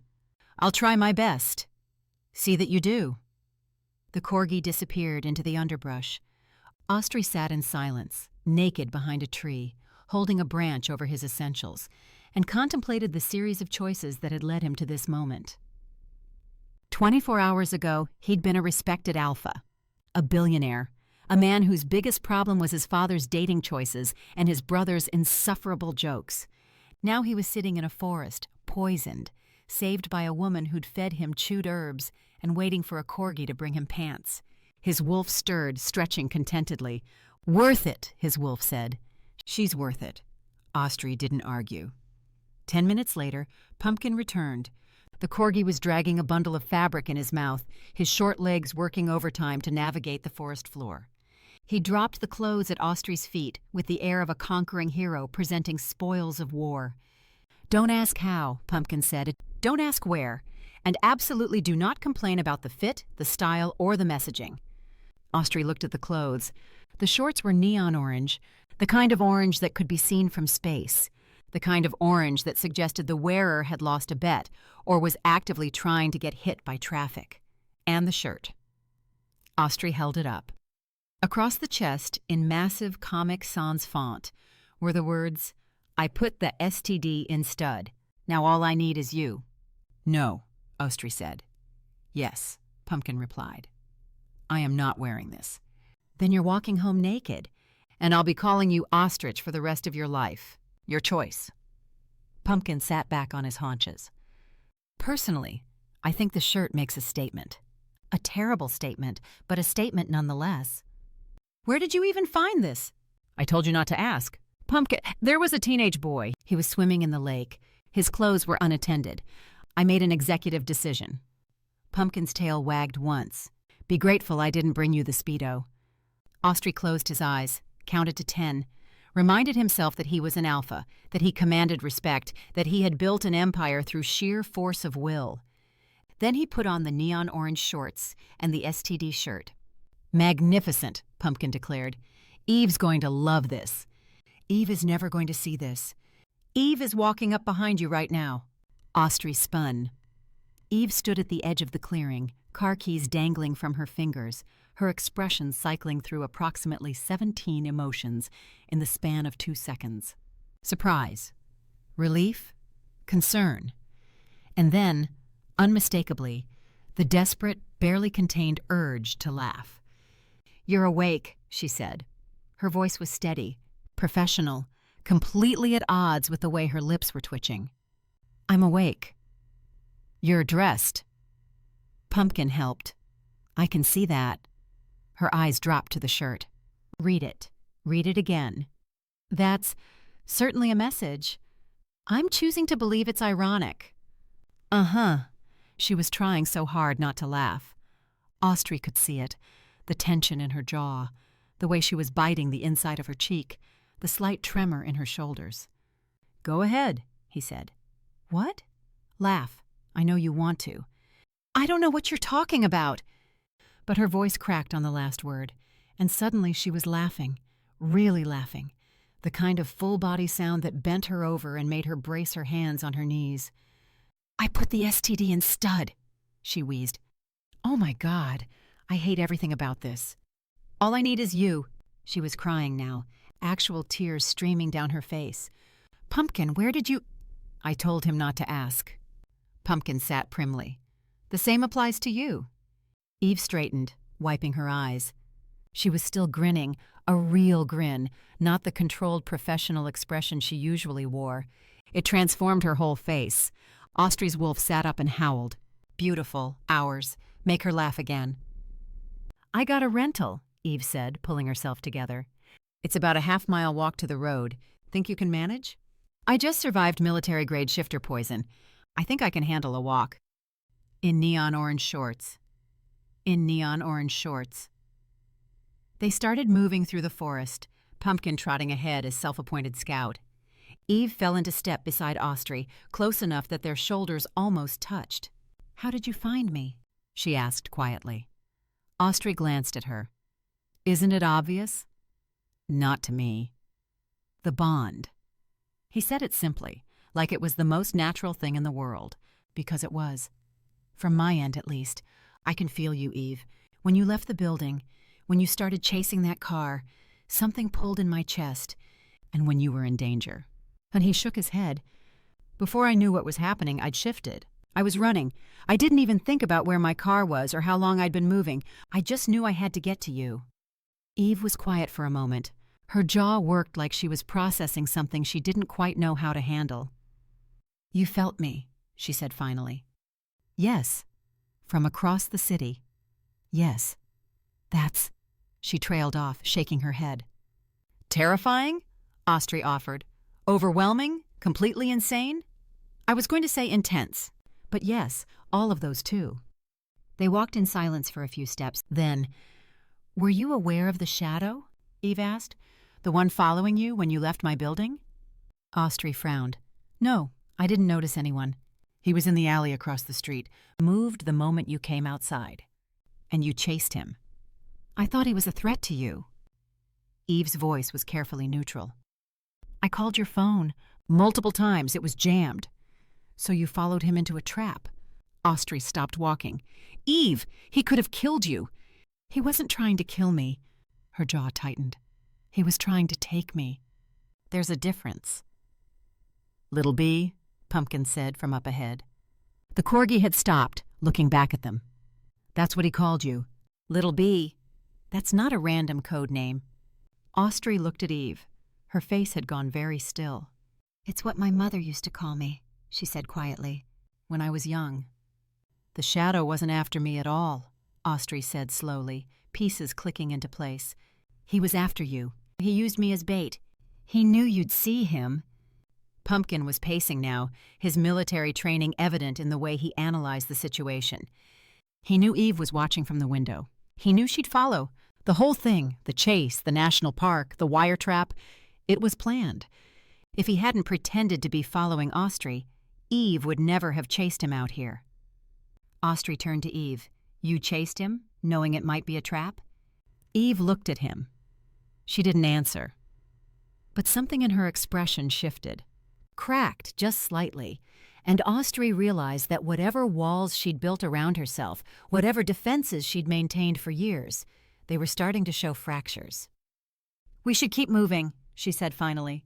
Ostrey said, "Sterling's place is our best option right now. It's secure, and he'll have resources to help us figure out who sent that mercenary." "Agreed," Eve said. Ostrey patted his neon orange shorts, finding no pockets. "I need to call him. Can I borrow your phone?" Eve handed it over. Sterling picked up on the second ring. "It's me," Ostrey said. A pause. "Ostrey? Why are you calling from—" "Wait, what happened? Where are you? Are you with her? Did you—" "I'll explain everything when we arrive. We're coming to your place in 20 minutes. "We? As in you and the security consultant?" "And her corgi." "The corgi is coming too?" "The corgi is non-negotiable," Eve said. "Appreciate the acknowledgement," Pumpkin shouted from somewhere ahead. Sterling was quiet for a long moment. When he spoke again, his voice had that particular tone, the one that meant he was already mentally composing jokes he'd be telling for the next 50 years. "I'll have the guest room prepared," Sterling said. "But Ostrey? What?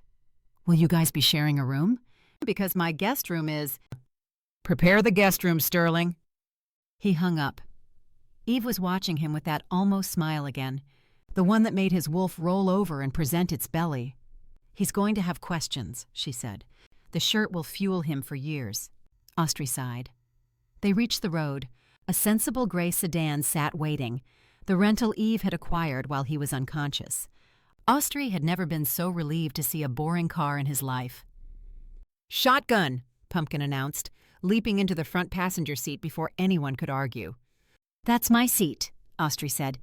"That's the seat of whoever calls it first. I called it first. Sit in the back." Pumpkin settled into the cushion, tail wagging. "Also, I require the window cracked. Non-negotiable."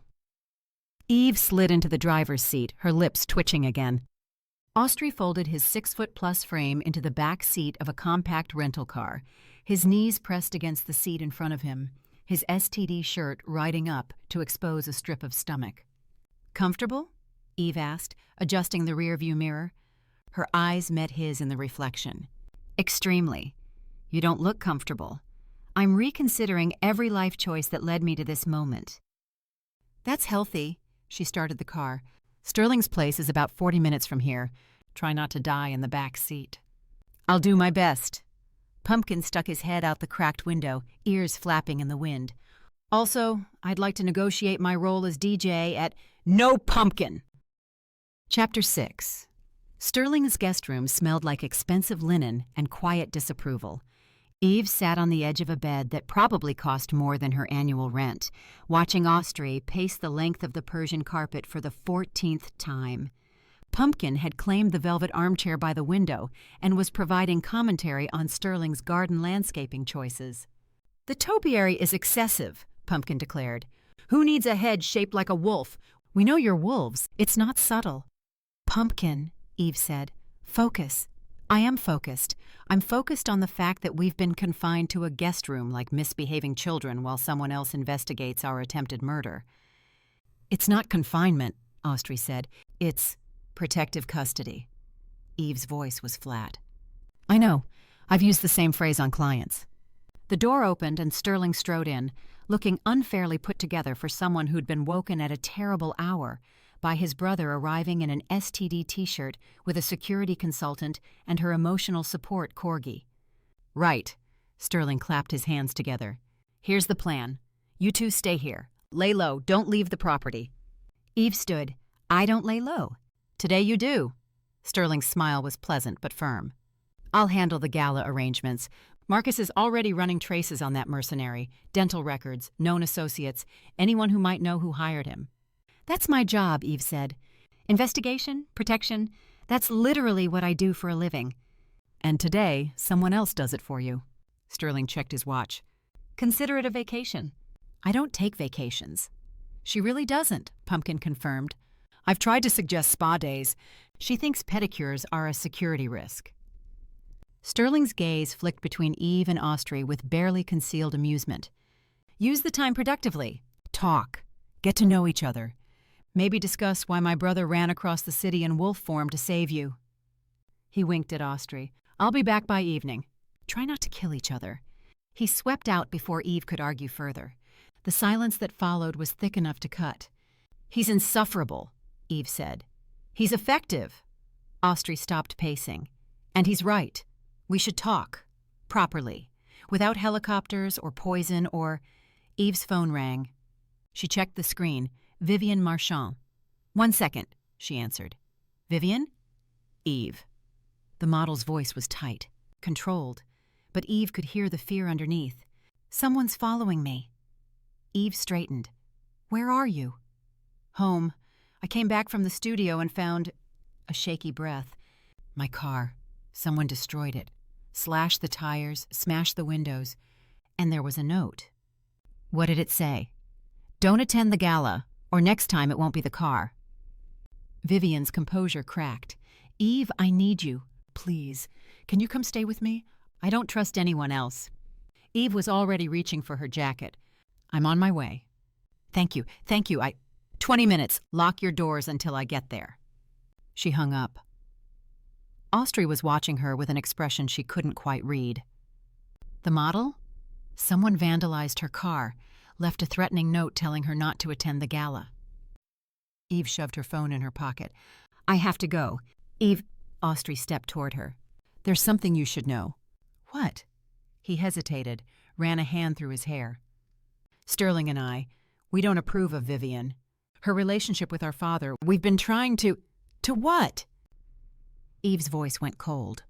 Scare her off? To investigate her. Find out if she has an agenda. And the car? The threatening note? That wasn't us. How convenient. Eve. Ostrey's jaw tightened. I didn't do this. Vandalism and threats, that's not how I operate. And that's not the alpha way. Isn't it? Eve grabbed her jacket. Because from where I'm standing, you flew a helicopter into her photo shoot to make a statement. You admitted you wanted to disrupt her relationship with your father. And now her car is destroyed and she's terrified. She shook her head. Maybe your definition of alpha behavior is different from mine. I'll call Sterling. The phone rang twice before Sterling answered. Miss me already? I've only been gone 10 minutes. Did you vandalize Vivian Marchand's car? Ostrey asked bluntly. Leave a threatening note? A pause. What? No, I objected to your chopper stunt, remember? Someone did. She just called Eve. Ostrey, I've been managing this situation with discretion. Background checks. Financial investigations. Not. Sterling sounded genuinely baffled. Not property damage and death threats. That's amateur hour. And frankly, it's beneath us. Ostrey met Eve's eyes. He didn't do it. I heard. Eve took her phone back. I'm still going. Eve, a woman is scared and alone and someone is threatening her. That's the job, Ostrey, whether or not you approve of who she dates. She walked out before he could respond. Pumpkin scrambled off the armchair and trotted after her. For what it's worth, I believe Ostrich. I didn't ask. Sterling sounded genuinely confused, and confused isn't the same as lying. I've interrogated enough suspects to know the difference. Eve pushed through Sterling's front door and headed for the rental car, still parked in the driveway. We're not discussing this. We're absolutely discussing this. Pumpkin leaped into the passenger seat as she opened the door. You're angry because you're conflicted. You want to trust him, but trusting people isn't something you do. So when an excuse to be suspicious appeared, you grabbed it with both hands. Pumpkin, I'm ex-special ops, Eve. I recognize avoidance tactics when I see them. He settled into the seat, nose pointed forward. Now drive. We have a supermodel to protect. Vivian's penthouse was immaculate. White walls, white furniture, white everything. The kind of aggressive minimalism that suggested either excellent taste or a deep fear of personality. Eve swept the space in 30 seconds. Entry points, sightlines, potential hiding spots. Clear, she said. Vivian stood by the floor-to-ceiling windows, arms wrapped around herself. In yoga pants and an oversized sweater, without the photo shoot armor of makeup and styling, she looked younger. Smaller, scared. Show me the car, Eve said. The parking garage was 3 levels down. Vivian's Mercedes looked like it had lost a fight with a chainsaw. Tires shredded, windows spider-webbed with cracks, and across the hood, scratched deep into the paint, "Stay away from the gala." Amateur work, Pumpkin observed, circling the vehicle with professional detachment. No fingerprints visible, but the scratching pattern suggests a right-handed individual with poor impulse control. See how the letters get sloppier toward the end? They were angry, emotional. This wasn't a professional hit. This was personal. Vivian stared at him. Your dog is analyzing the crime scene. He does that. Eve crouched to examine the tire slashes. Pumpkin's right. This wasn't a mercenary or a hired professional. The cuts are uneven. Whoever did this was venting, not executing a plan. So someone hates me. Vivian's laugh was brittle. That narrows it down to approximately half the modeling industry. Anyone specific? Rivals? Ex-partners? Someone who might have a grudge about your relationship with Harold Ashford? Vivian's expression flickered. You know about Harold? I know enough. Eve stood. Is there anyone who might object to you dating him? Besides his sons? Vivian's smile was tired. Harold warned me they wouldn't approve. Old money, traditional values, all that. But he said they'd come around eventually. And if they don't? Then they don't. Vivian lifted her chin. I love him, Eve. I know how that sounds. The model and the billionaire, the age difference, all the cliches, but it's real. He's the first person in 20 years who's looked at me and seen something other than a walking advertisement. Eve studied her for a long moment, the fear underneath the composure, the loneliness she'd glimpsed at the photo shoot. I believe you, she said finally. Vivian's shoulders dropped slightly. Relief. Now let's get you back upstairs. The gala is in 4 days, and we have security protocols to establish. 3 hours later, Eve had mapped every entrance to Vivian's building, coordinated with the doorman on visitor protocols, and listened to Pumpkin complain about the penthouse's sound system. The acoustics are criminal, he announced from his spot on Vivian's white sectional. All these hard surfaces, no warmth, no depth. It's like listening to music inside a refrigerator. I'll consider redecorating, Vivian said dryly. She was at her dining table, surrounded by fabric swatches and sketches. Preparations for her gala performance. You should. Also, your playlist is derivative. Pumpkin's ears flicked as another pop song drifted from the hidden speakers. This artist peaked in 2019. Everyone knows that. Pumpkin, Eve warned. I'm providing constructive criticism. There's a difference. Vivian laughed. Your dog is something else. He's aware. Eve set down her tablet, where she'd been reviewing the building's security camera feeds. Vivian, I need to tell you something. That sounds ominous. I'll be at the gala, but not as your security. Eve hesitated. I have an invitation. As a guest. Vivian's perfectly shaped eyebrows rose. A guest? Of whom? That's complicated. Complicated. Vivian set down her fabric swatch. Eve Santos. Are you telling me you have a date to the gala? It's not a date. It's a... Eve searched for the right word and failed to find it. It's complicated. You said that already. Vivian's smile was spreading. Who is he? I didn't say it was a he. Is it? Eve said nothing. It's the ostrich, Pumpkin announced from the couch. She's going with the ostrich. Vivian was staring at Eve with an expression of dawning comprehension. Ostrich? Ostrey? Ostrey Ashford? Her eyes went wide. You're going to the gala with Harold's son? Eve closed her eyes. It's complicated. You're dating the son of the man I'm dating. We're not dating, we're... Eve gave up. Yes, it's Ostrey. The same Ostrey who flew a helicopter into my photo shoot? That would be him. Vivian was quiet for a long moment. Then she started laughing. Oh, this is perfect, she managed between giggles. Harold is going to lose his mind. Sterling is going to be insufferable. And you, she pointed at Eve with a fabric swatch, you're going to need a dress. I have dresses. Do you have a gala dress? A black tie, billionaire family meeting, make his Wolf Howl dress? Eve opened her mouth to argue. She does not, Pumpkin interjected. Her formal wardrobe consists of 3 blazers, 2 pairs of dress pants, and a cocktail dress from 2019 that she wore to a funeral. It was a nice funeral. It was beige, Eve. Beige. Pumpkin shuddered. You cannot wear beige to meet your mate's family. Vivian was already standing, a gleam in her eye that Eve recognized as dangerous. I have a closet full of samples, designer pieces that have never been worn. She looked Eve up and down appraisingly. You're 5'11", a 6, maybe an 8 in the shoulders? I don't have the supermodel figure to fit into your designer dresses. You have a warrior's figure, Eve. Superwoman's figure. No amount of working out or money can buy that. She dragged Eve toward what turned out to be a walk-in closet the size of Eve's entire apartment. Pumpkin followed, tail wagging. Finally, entertainment. The first dress was red. Too obvious, Pumpkin declared from his perch on a velvet ottoman. She'll look like she's trying too hard.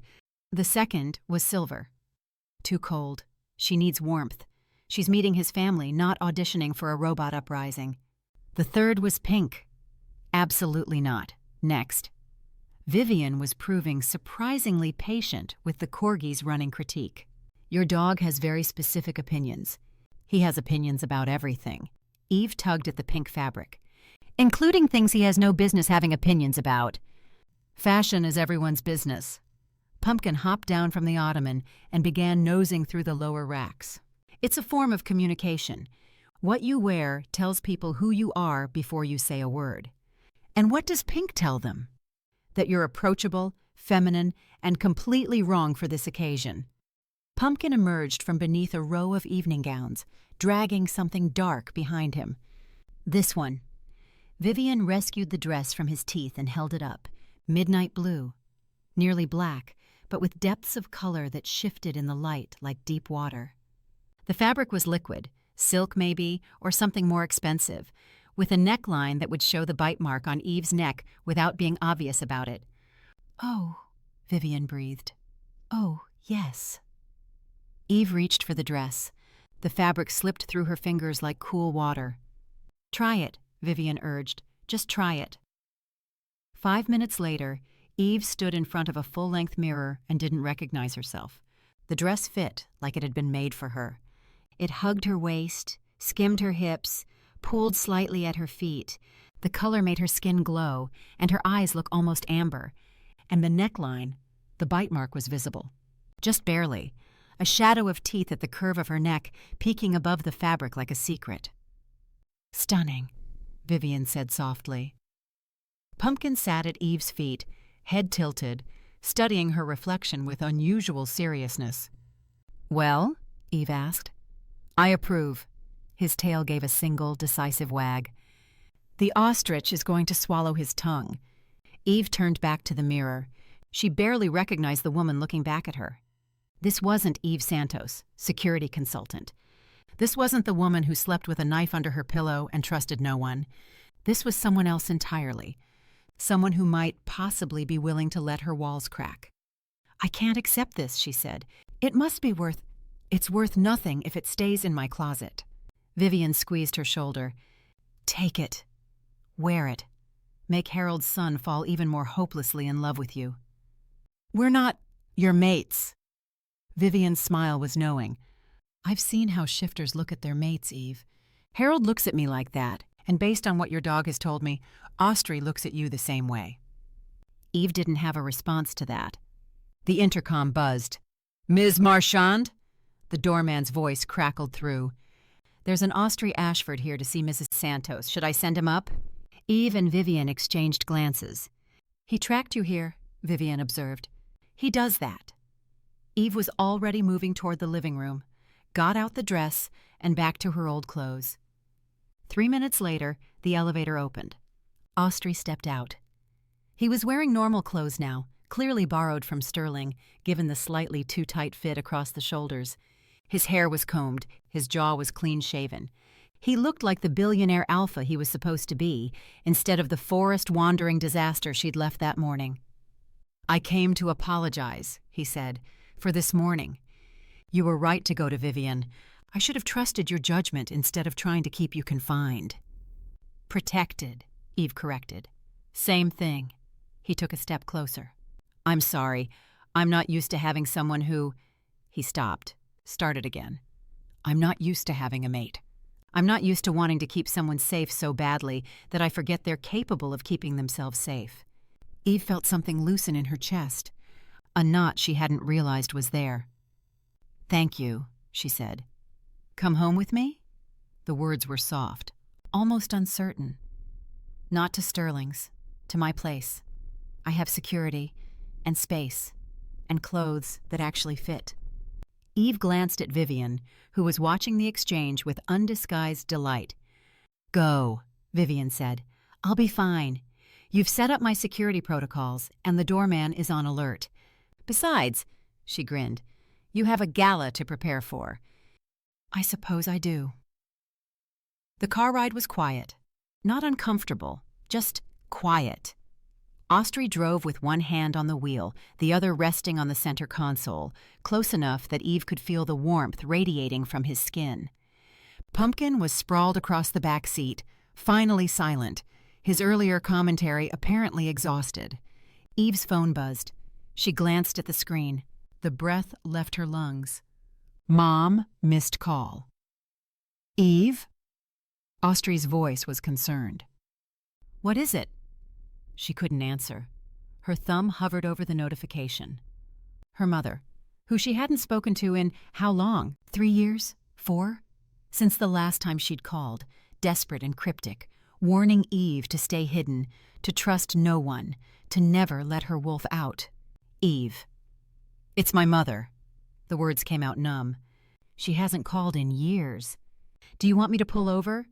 Eve shook her head. The phone rang again. This time she picked up. Her mother's voice filled the car, older than Eve remembered, tired, but still sharp, still urgent. Eve, little B, I know you're not going to want to hear this. I promised you the next time I contacted you, I'd tell you the truth about what we are. But now isn't the time. All I can say is we are victims of dark magic because of our bloodline. There's nothing we can do about it. And I know you found your mate. Eve's eyes snapped to Ostrey, who had already pulled over and stopped the car. Her mother continued, There's a war in the world of dark magic. If you complete the bond with your mate before the hunter's moon reaches its apex, one side of that war will win. If you don't, the opposite side will win. Which side are we on? Eve asked. We're on the side of restraint, little B. Our bloodline was cast and bound by dark magic centuries ago, but the faction we're tied to causes no harm to humankind. We keep to ourselves, so all you need to do is stay away from your mate. Do not complete the bond before the hunter's moon apex. Can you do that, Eve? She locked eyes with Ostrey. When's the hunter's moon apex? Her mother's voice was grim. Tomorrow, midnight. The gala, Ostrey said quietly. Who's that? Her mother asked sharply. Eve, who's with you?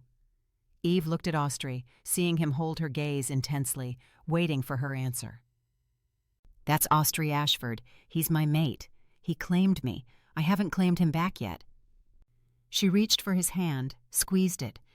But holding back my claim for one day isn't a problem. Ostrey nodded in agreement, his thumb brushing across her knuckles. Good.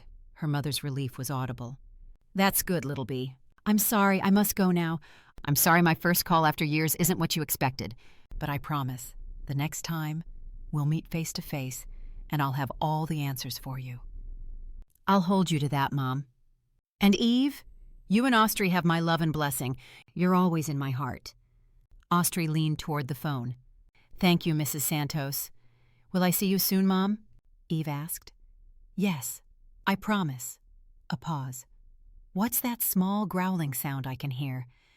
In the back seat, Pumpkin sat rigid with indignation, his ears flat against his skull, his tail completely still, the corgi equivalent of a full-body pout. His nose twitched with barely contained outrage. I forgot to introduce you to Pumpkin, Eve said. He's my partner, a corgi who— I'm not just a corgi, Pumpkin burst out. I speak 5 languages. I'm a decorated military veteran. I've saved Eve's life on multiple occasions. She never feeds me enough jerky. She didn't introduce me to the ostrich's brother properly, and now she's forgotten to mention me to her own mother. His voice rose to a pitch of wounded dignity. I am being systematically erased from the narrative of my own heroism. A warm laugh came through the phone, the first genuine warmth Eve had heard from her mother in years. It's a pleasure to meet you, Pumpkin. I know about you. Pumpkin's ears perked up. You do? How? It's a long story. We'll certainly talk more when we meet in the flesh. Her mother's voice softened. I must go now. Love you all. The line went dead. Silence filled the car. So, Eve said finally, we go home and lay low for another day? Shouldn't be too hard to do, Pumpkin muttered from the back seat, given that I'm traumatized.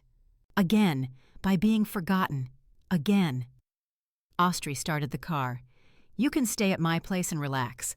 I'll have to attend the gala, show my face, make sure everything runs smoothly. The distance helps. You can't claim me when we're at different locations, right? Who said I'll claim you back at all? Gut instinct. He grinned at her. Chapter 7.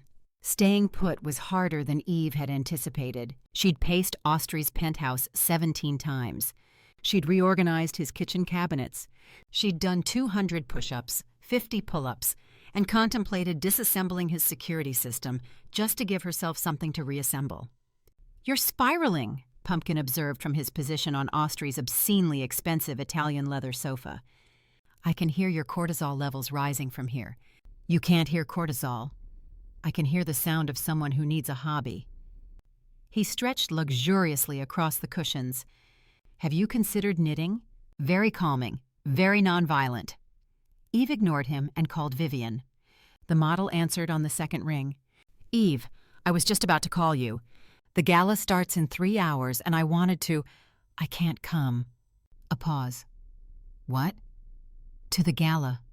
I can't be there tonight." Eve pressed her forehead against the cool glass of Ostrey's floor-to-ceiling windows. The city glittered below, oblivious to dark magic and blood rituals, and the war Eve was apparently caught in the middle of. Something came up. Family emergency.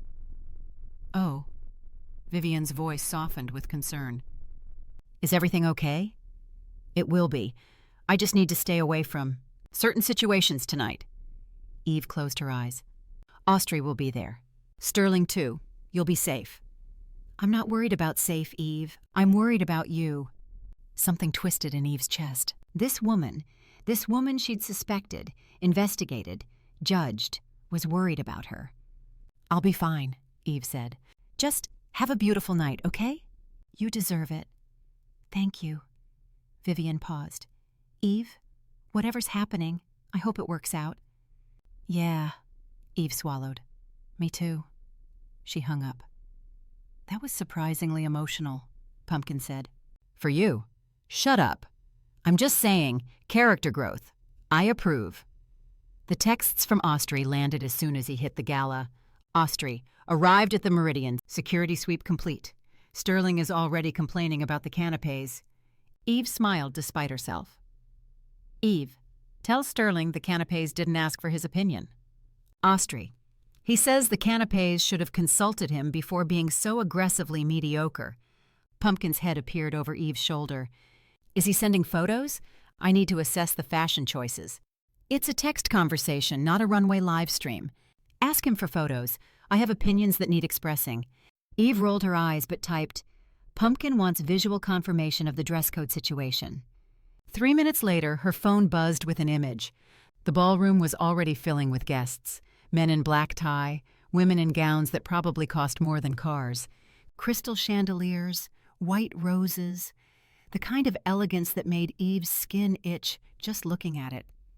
Pumpkin studied the photo with professional intensity. The woman in the red dress, trying too hard. The man next to her, rental tux, you can tell by the fit. The couple by the champagne tower. He squinted. Is that a cummerbund or a cry for help? Pumpkin. Fashion commentary is a public service. He tapped the screen with his paw. Ask him to get a shot of the DJ booth. I need to evaluate their setup. Eve didn't ask for a shot of the DJ booth. Ostrey. Vivian just arrived. She looks happy. Father can't stop smiling. A second photo appeared. Harold Ashford, in an impeccably tailored tuxedo, his hand resting gently on Vivian's back. The model was radiant in gold, the same dress Eve had seen in her closet, the one Pumpkin had rejected as too obvious. On Vivian, it looked like liquid sunlight. And Harold. Harold was looking at her like she'd hung the moon. Ostrey. For some strange reason, I think I'm happy too. Seeing them together. I didn't expect that. Eve's throat tightened. Eve. People can surprise you, Ostrey. You certainly have. Before Eve could respond, a new message appeared, this time in a group chat that Sterling had apparently created. Sterling. Brother. Dear, stop texting your maid and come greet the Hendersons. They've cornered Father and are asking about his lovely young companion. Ostrey. The Hendersons can wait. Sterling. The Hendersons are writing checks for the Children's Hospital. The Hendersons cannot wait. Ostrey. Fine. Eve. I have to go play nice with people who think small talk is a competitive sport. Sterling. Tell your security consultant that the canapes are in fact criminally mediocre and I stand by my assessment. Eve. The canapes have been noted. Sterling. Also tell her she's missing an excellent party. The ice sculpture is shaped like a wolf. Very subtle. Very us. Pumpkin snorted. Another wolf sculpture. These people have one aesthetic and they are committed to it. Ostrey, going silent for a bit. We'll check in later. Stay safe. Eve, you too. She set the phone down. The penthouse was very quiet. Well, Pumpkin said, now what? Now we wait. Waiting is boring. Waiting is necessary. Waiting is boring and necessary. The two aren't mutually exclusive. He hopped off the couch and trotted toward Ostrey's home office. I'm going to use his computer. The streaming quality on the living room TV is subpar, and I have standards. What are you streaming? Nature documentaries. Very educational. Did you know that corgis were originally bred to herd cattle? We have a noble heritage. Eve followed him into the office, more for something to do than genuine interest. Pumpkin was already pawing at the keyboard, somehow managing to navigate to a streaming service. How do you even type with paws? Practice, dedication, a willingness to sacrifice proper grammar for efficiency. He pulled up a documentary about Arctic wolves. Don't judge me. I find their hunting patterns soothing. And also, I want to research 10 or at least 5 ways to safely remove a tattoo from my backside if I don't like it. You don't have a tattoo. Thinking of getting one, like the one you have at the bottom of your left foot. Pumpkin rolled his eyes dramatically. Eve never thought dogs could do that. I've got eyes, and I'm very observant. I always liked that tattoo, but I thought, it's something personal to you, so I shouldn't copy it. But then I saw Vivian has the same one on her left foot. She's a fashion icon, so I've decided to get it. Eve froze. You saw a tattoo at the bottom of her left foot? Have I mentioned I have eyes? Eve looked at the bottom of her own left foot. You don't know you have a tattoo there, Eve? I know what's there, but it's not a tattoo. It's a brand from my pack. That's what Mom told me. Her mind raced. But if Vivian has it too, that changes things dramatically. It might mean we're from the same pack. Eve settled into the desk chair, watching the wolves on screen prowl through snow. Her eyes drifted to the second monitor, which was still open to a browser. Go on. I know what's on your mind. Let's search. Pumpkin sat straight up, tail wagging in anticipation. Finally, entertainment that isn't waiting. Eve dove into investigation mode. On the screen, a photo gallery. Vivienne Marchand's modeling portfolio. Eve scrolled through the images. Vogue covers, campaign shoots, runway shows. The woman was genuinely stunning, not just beautiful, but arresting in a way that made you unable to look away. She photographs well, Pumpkin admitted grudgingly. Good bone structure, strong jawline, excellent posture. High praise from the corgi fashion critic. I call it like I see it. He tilted his head. What's that? Eve had clicked on a biography page. Standard stuff, birth date, birthplace, career highlights. And then, Vivienne Marchand, stage name.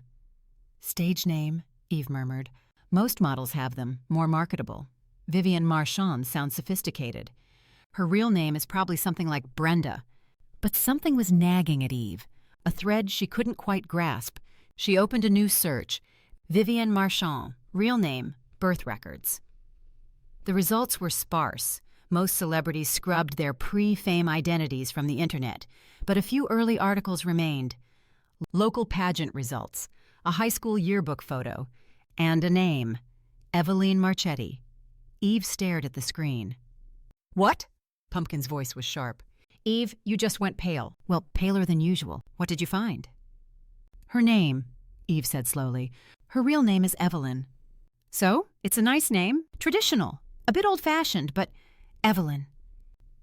Eve's heart was pounding. Eveline, Eveline. Pumpkin was quiet for a moment, then, that's similar to your name. Very similar. Eve pulled up the shifter registry database. You've got access to the shifter registry database, Eve? That's top-level clearance. I only have 3 passes for a lifetime.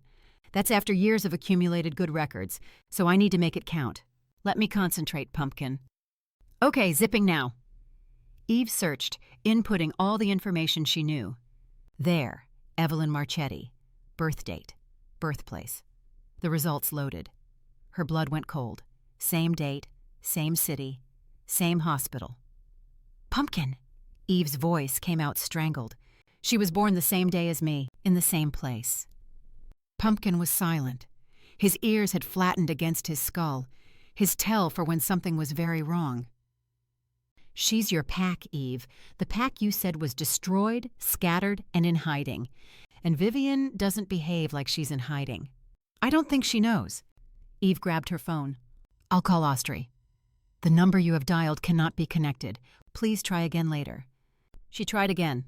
Same message. "His phone's jammed," she said. "Or blocked, or—" She called Vivian. Same thing. "Sterling," Pumpkin suggested. Eve called. Same message. "Did they block your calls entirely, or just the numbers they don't want you reaching?" Pumpkin asked. She dialed her favorite pizza joint. They picked up in 2 rings.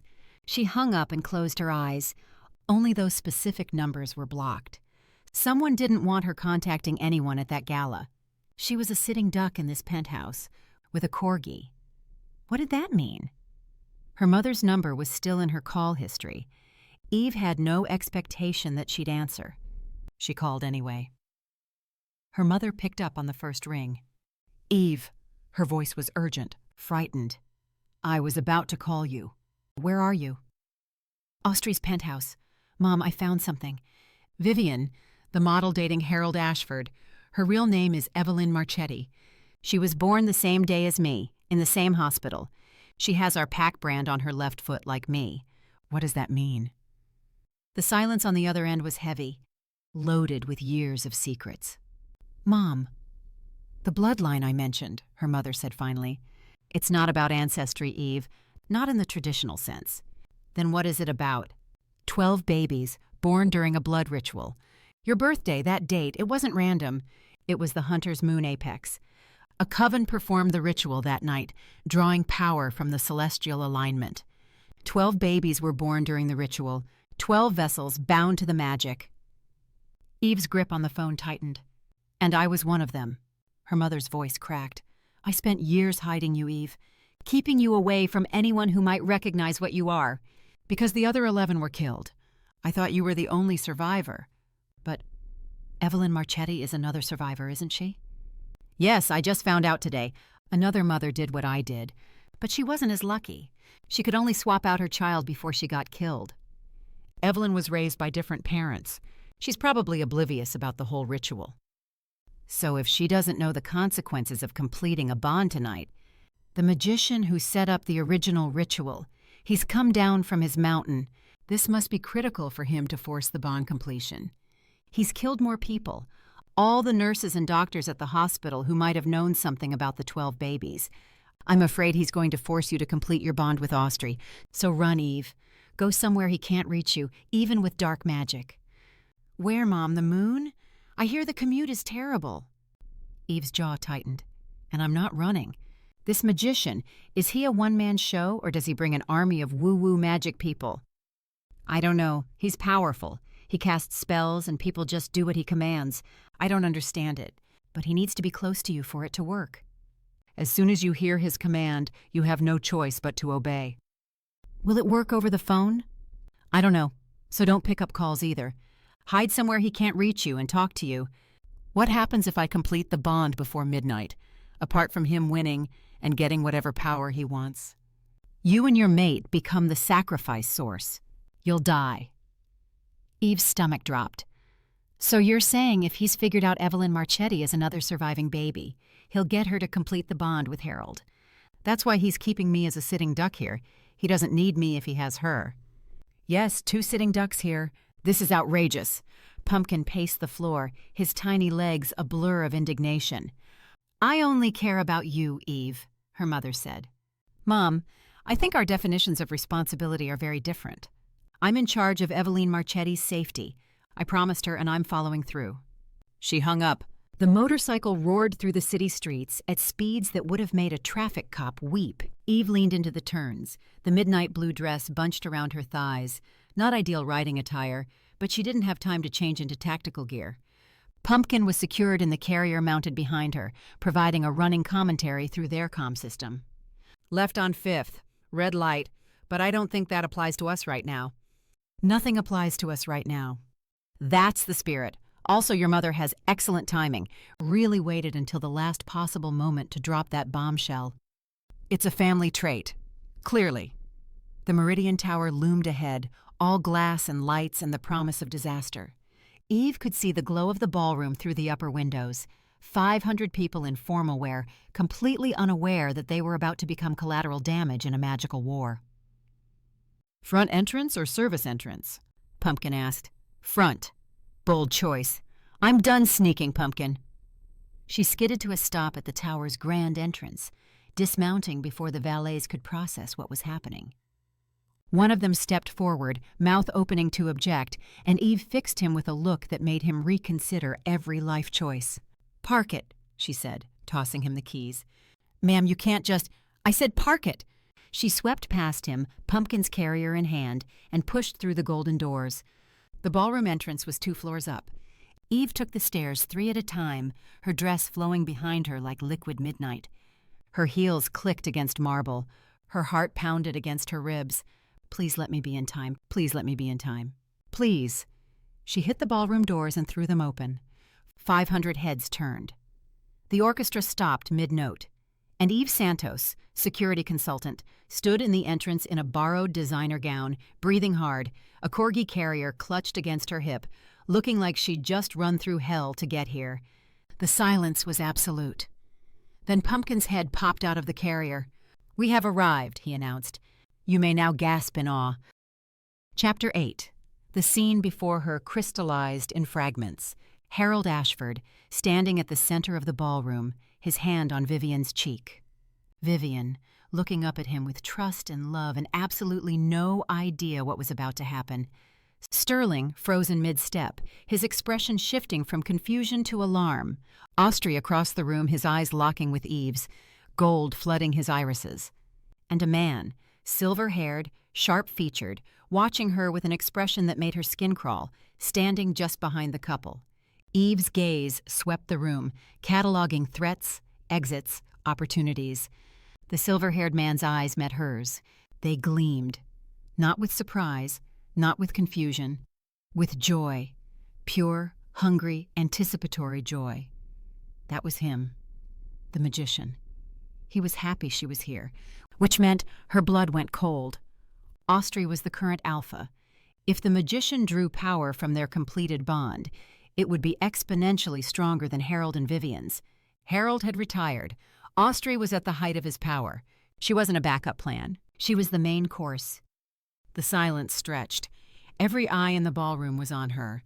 She needed to stall, needed time to figure out how to stop this without getting everyone killed. Eve lifted her chin.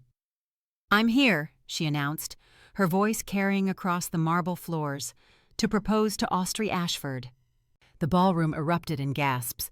Ostrey's jaw dropped. Pumpkin nodded sagely from his carrier. "That's probably just the blue gown effect. Very powerful. Reduces cognitive function in alpha males by approximately 60%. "Pumpkin," Eve hissed. "Not now. I'm providing context. The audience deserves to understand the science." Harold stepped forward, his face breaking into a warm smile. "You must be Eve. My son has told me so much about you." He extended his hands welcomingly. "And of course we can make this a double engagement. Come on, up here, Eve."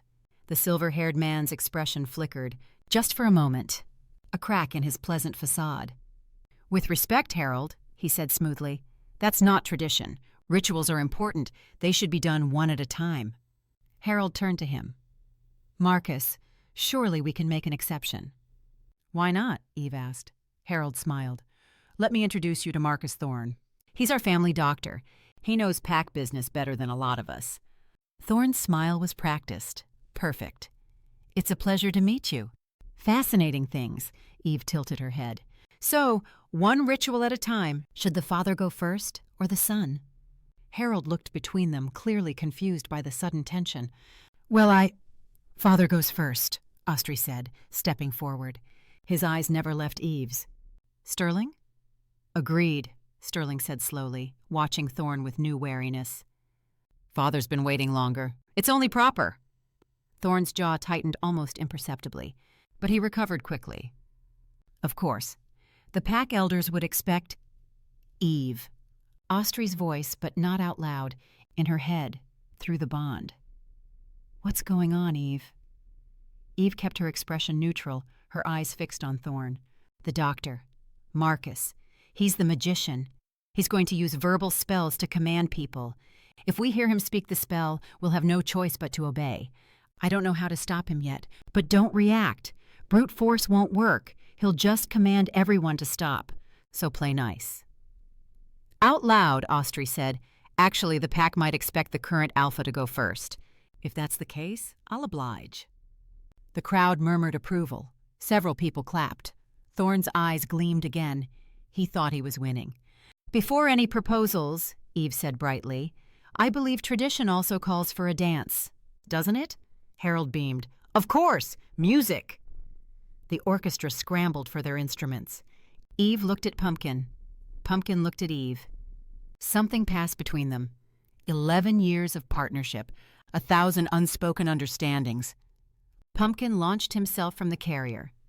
"Excuse me," he announced, barreling toward the DJ booth with the determination of a very small, very opinionated freight train. "Professional coming through. This is a musical emergency." The DJ, a young man in a trendy headset, stared down at the corgi who had just invaded his space. Sir? You can't be up here." "I'm not a sir. I'm a decorated military veteran with 11 years of service and a refined musical palate." Pumpkin jumped onto the mixing board. "Your playlist is derivative and your bass levels are an insult to acoustics. Step aside." "But I said step aside." Pumpkin's bark was surprisingly commanding. "Ladies and gentlemen, please clear the floor for a ceremonial pre-proposal waltz. This will be." He scanned through the digital library with his paw. 17 minutes long. You're welcome." The opening strains of an elaborate ballet piece filled the ballroom. Ostrey approached Eve, hand extended. Up close, she could see the tension in his jaw, the gold flickering in his eyes. "I should warn you," Eve murmured as she took his hand. "I have 2 left feet." "Then I'll lead." "That's what I'm afraid of." They moved onto the dance floor. Across the room, Harold swept Vivian into his arms, looking utterly delighted by the romantic turn the evening had taken. Sterling, rolling his eyes with theatrical suffering, approached Megan, his latest dating app conquest, and offered a reluctant hand. "Dance us toward Sterling," Eve whispered. Ostrey adjusted their trajectory smoothly. To anyone watching, they looked like a couple lost in each other's eyes. In reality, Eve was tracking Thorne's position, calculating distances, running scenarios. The clock is ticking toward midnight, and 7-minute dance didn't fit into his evil schedule. They drew close to Sterling and Megan. "Sterling," Eve said quietly, her lips barely moving. "Block your ears from all speech from the family doctor. Whatever he says, don't listen, and protect Pumpkin at all cost." Sterling's expression didn't change. His dancing didn't falter. But his eyes sharpened, he nodded, and danced away. Eve glanced toward Thorne. He was watching her. His eyes had narrowed. The pleasant smile was gone. He'd figured it out. The whispering, the strategic positioning, the corgi commandeering the DJ booth. He knew she knew. His lips began to move. Eve didn't think. She moved. She released Ostrey, grabbed a champagne flute from a passing waiter's tray, and hurled it at Thorne's face. He ducked, barely, the glass shattering against the wall behind him. And then Eve was on him. She tackled him like a linebacker, driving him backward into a table laden with ice sculptures. Crystal wolves shattered. Champagne fountains toppled. 500 guests screamed and scattered. "You!" Thorne tried to speak. Eve's fist connected with his mouth. "Sorry," she said. "Not sorry at all. Can't let you finish that sentence." He was bigger than her, stronger. But he wasn't a fighter. He was a magician who'd spent decades letting his magic do the work. He flailed, tried to grab her, tried to get enough distance to speak. Eve didn't give him an inch. She stayed in close, elbows and knees, making it impossible for him to form words. Every time his lips parted, she hit him again. Across the room, Ostrey sprinted for the exit. Thorne's knee caught her in the ribs. She grunted, her grip loosening for just a moment. It was enough. He gasped. "Pumpkin!" Eve screamed. "On it!" The speakers exploded with sound. Not music, Not exactly. It was Pumpkin's voice, amplified to deafening levels, howling original metal rock lyrics with the passionate intensity of a corgi who had been waiting his entire life for this moment. I am the hound of chaos and destruction. 11 years of service forged in fire. You cannot silence what you cannot catch. 4 legs of fury, 28 pounds of wrath. The sound was catastrophic. Chandeliers rattled, wine glasses shattered. 3 elderly pack members clutched their hearing aids in agony. Bow before the corgi, tremble at my bark. I have seen Kandahar and lived to tell. Your spells are nothing to a veteran of war. I will outlast you on salmon jerky alone. Pumpkin's paws slammed across the mixing board, adding bass drops, echo effects, and what sounded like a dying synthesizer being fed through a wood chipper. Nobody could hear anything, including Thorne's spells. He screamed in frustration, shoving Eve off and staggering to his feet. His eyes were wild now, all pretense of civility gone. Through the glass doors leading to the rooftop terrace, Eve saw it. The helicopter. Rising from below the building line, rotors screaming, Ostrey visible in the cockpit with that insane grin she was starting to recognize as his "I have a terrible plan" face. She grabbed Vivian's arm. "What?" the model shrieked, barely audible over Pumpkin's continued assault on musical decency. "Come with me!" Vivian grabbed a small teapot nearby and threw it toward Thorne's direction. Then she turned and followed Eve. They ran for the terrace. Thorne lunged after them, his mouth moving frantically. Spells that couldn't be heard over the cacophony of a corgi screaming meatloaf lyrics at maximum volume. He changed direction, charging toward the DJ booth instead. Sterling stepped into his path. Thorne's fist swung. Sterling caught it. They scuffled. The terrace doors burst open. Wind whipped through Eve's hair as the helicopter hovered just beyond the railing, close enough to touch. Eve lifted Vivian.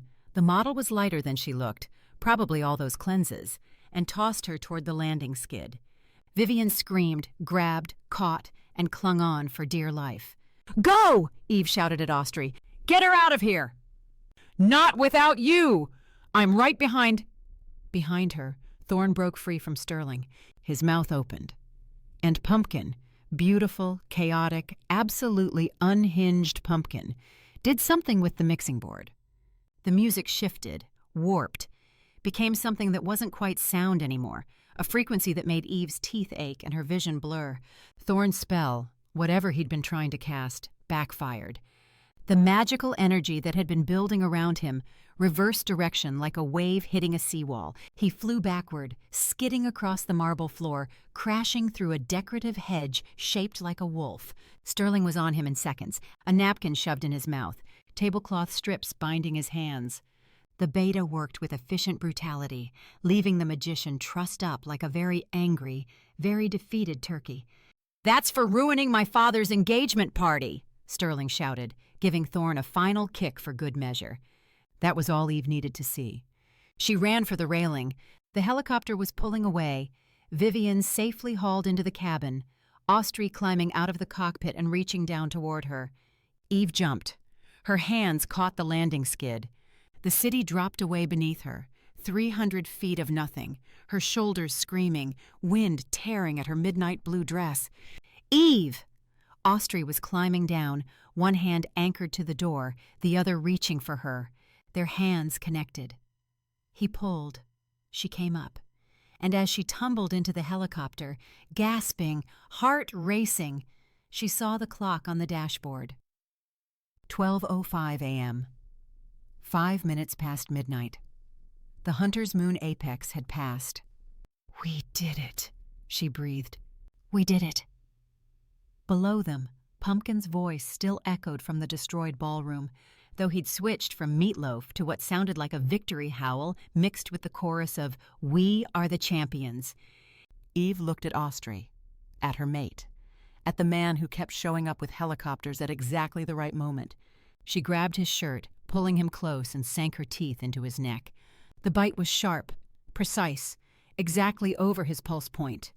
She felt it happen, the bond completing. Not forced, not desperate, not under threat, just right. her wolf surging forward to meet his, two halves finally becoming whole, the claim snapping into place like it had always been there, waiting for her to accept it. Ostrey's whole body shuddered. A sound escaped him, half growl, half groan. "Eve, I accept your claim." She pulled back, blood on her lips, her wolf howling in triumph. I'm yours, and you're mine. You bit me. You bit me first. On accident. And I bit you on purpose. "We're even," she grinned at him. "Also, I'm pretty sure I just proposed to you in front of 500 people, so technically we're engaged." Below them, the Meridian Ballroom was chaos. Guests streaming out, police sirens approaching, Sterling dragging a bound and gagged Thorne toward the arriving pack security. And through it all, still audible even at this altitude, Pumpkin's voice, "We are victorious. The corgi reigns supreme. I saved everyone and I demand my medal. Salmon jerky for life. Salmon jerky forever. This is my legacy. Remember my name." And that's Love is a Dangle, a helicopter bite that started everything. A mate bond neither of them wanted, until they did. And Pumpkin, 28 pounds of fury, 11 years of military service, and absolutely zero chill. If this story made you laugh, made your heart race, made you fall a little bit in love with a corgi who screams original metal lyrics to defeat dark magic, then we made something special together. Thank you for being here. Now, about those bonus chapters. Free members at happynovels.com get Pumpkin's first date. Yes, the chaos corgi finds love. Yes, it's exactly as ridiculous as you're imagining. He writes her a song. He panics about his fur. He calls Ostrey by his actual name for the first time ever. You need this in your life. Paid members, for less than a coffee a month, get Sterling's damage control. Ostrey's brother, the sarcastic one who took 3 years of jiu-jitsu, mostly to meet women. He meets someone who's completely immune to his charm, and it's the start of something that's going to become its own book. You'll want to be there for that. Links in the description, pinned in the comments. Drop a comment and tell me, what was your favorite moment? The helicopter bite? The gala disaster? Pumpkin's DJ booth takeover? The moment Eve finally bit Ostrey back? I read every single one. Your comments fuel the next story. I'm DN Leo. Thank you for listening. Thank you for being part of this community. Until next time, stay warm, keep laughing, and never give a corgi access to a sound system.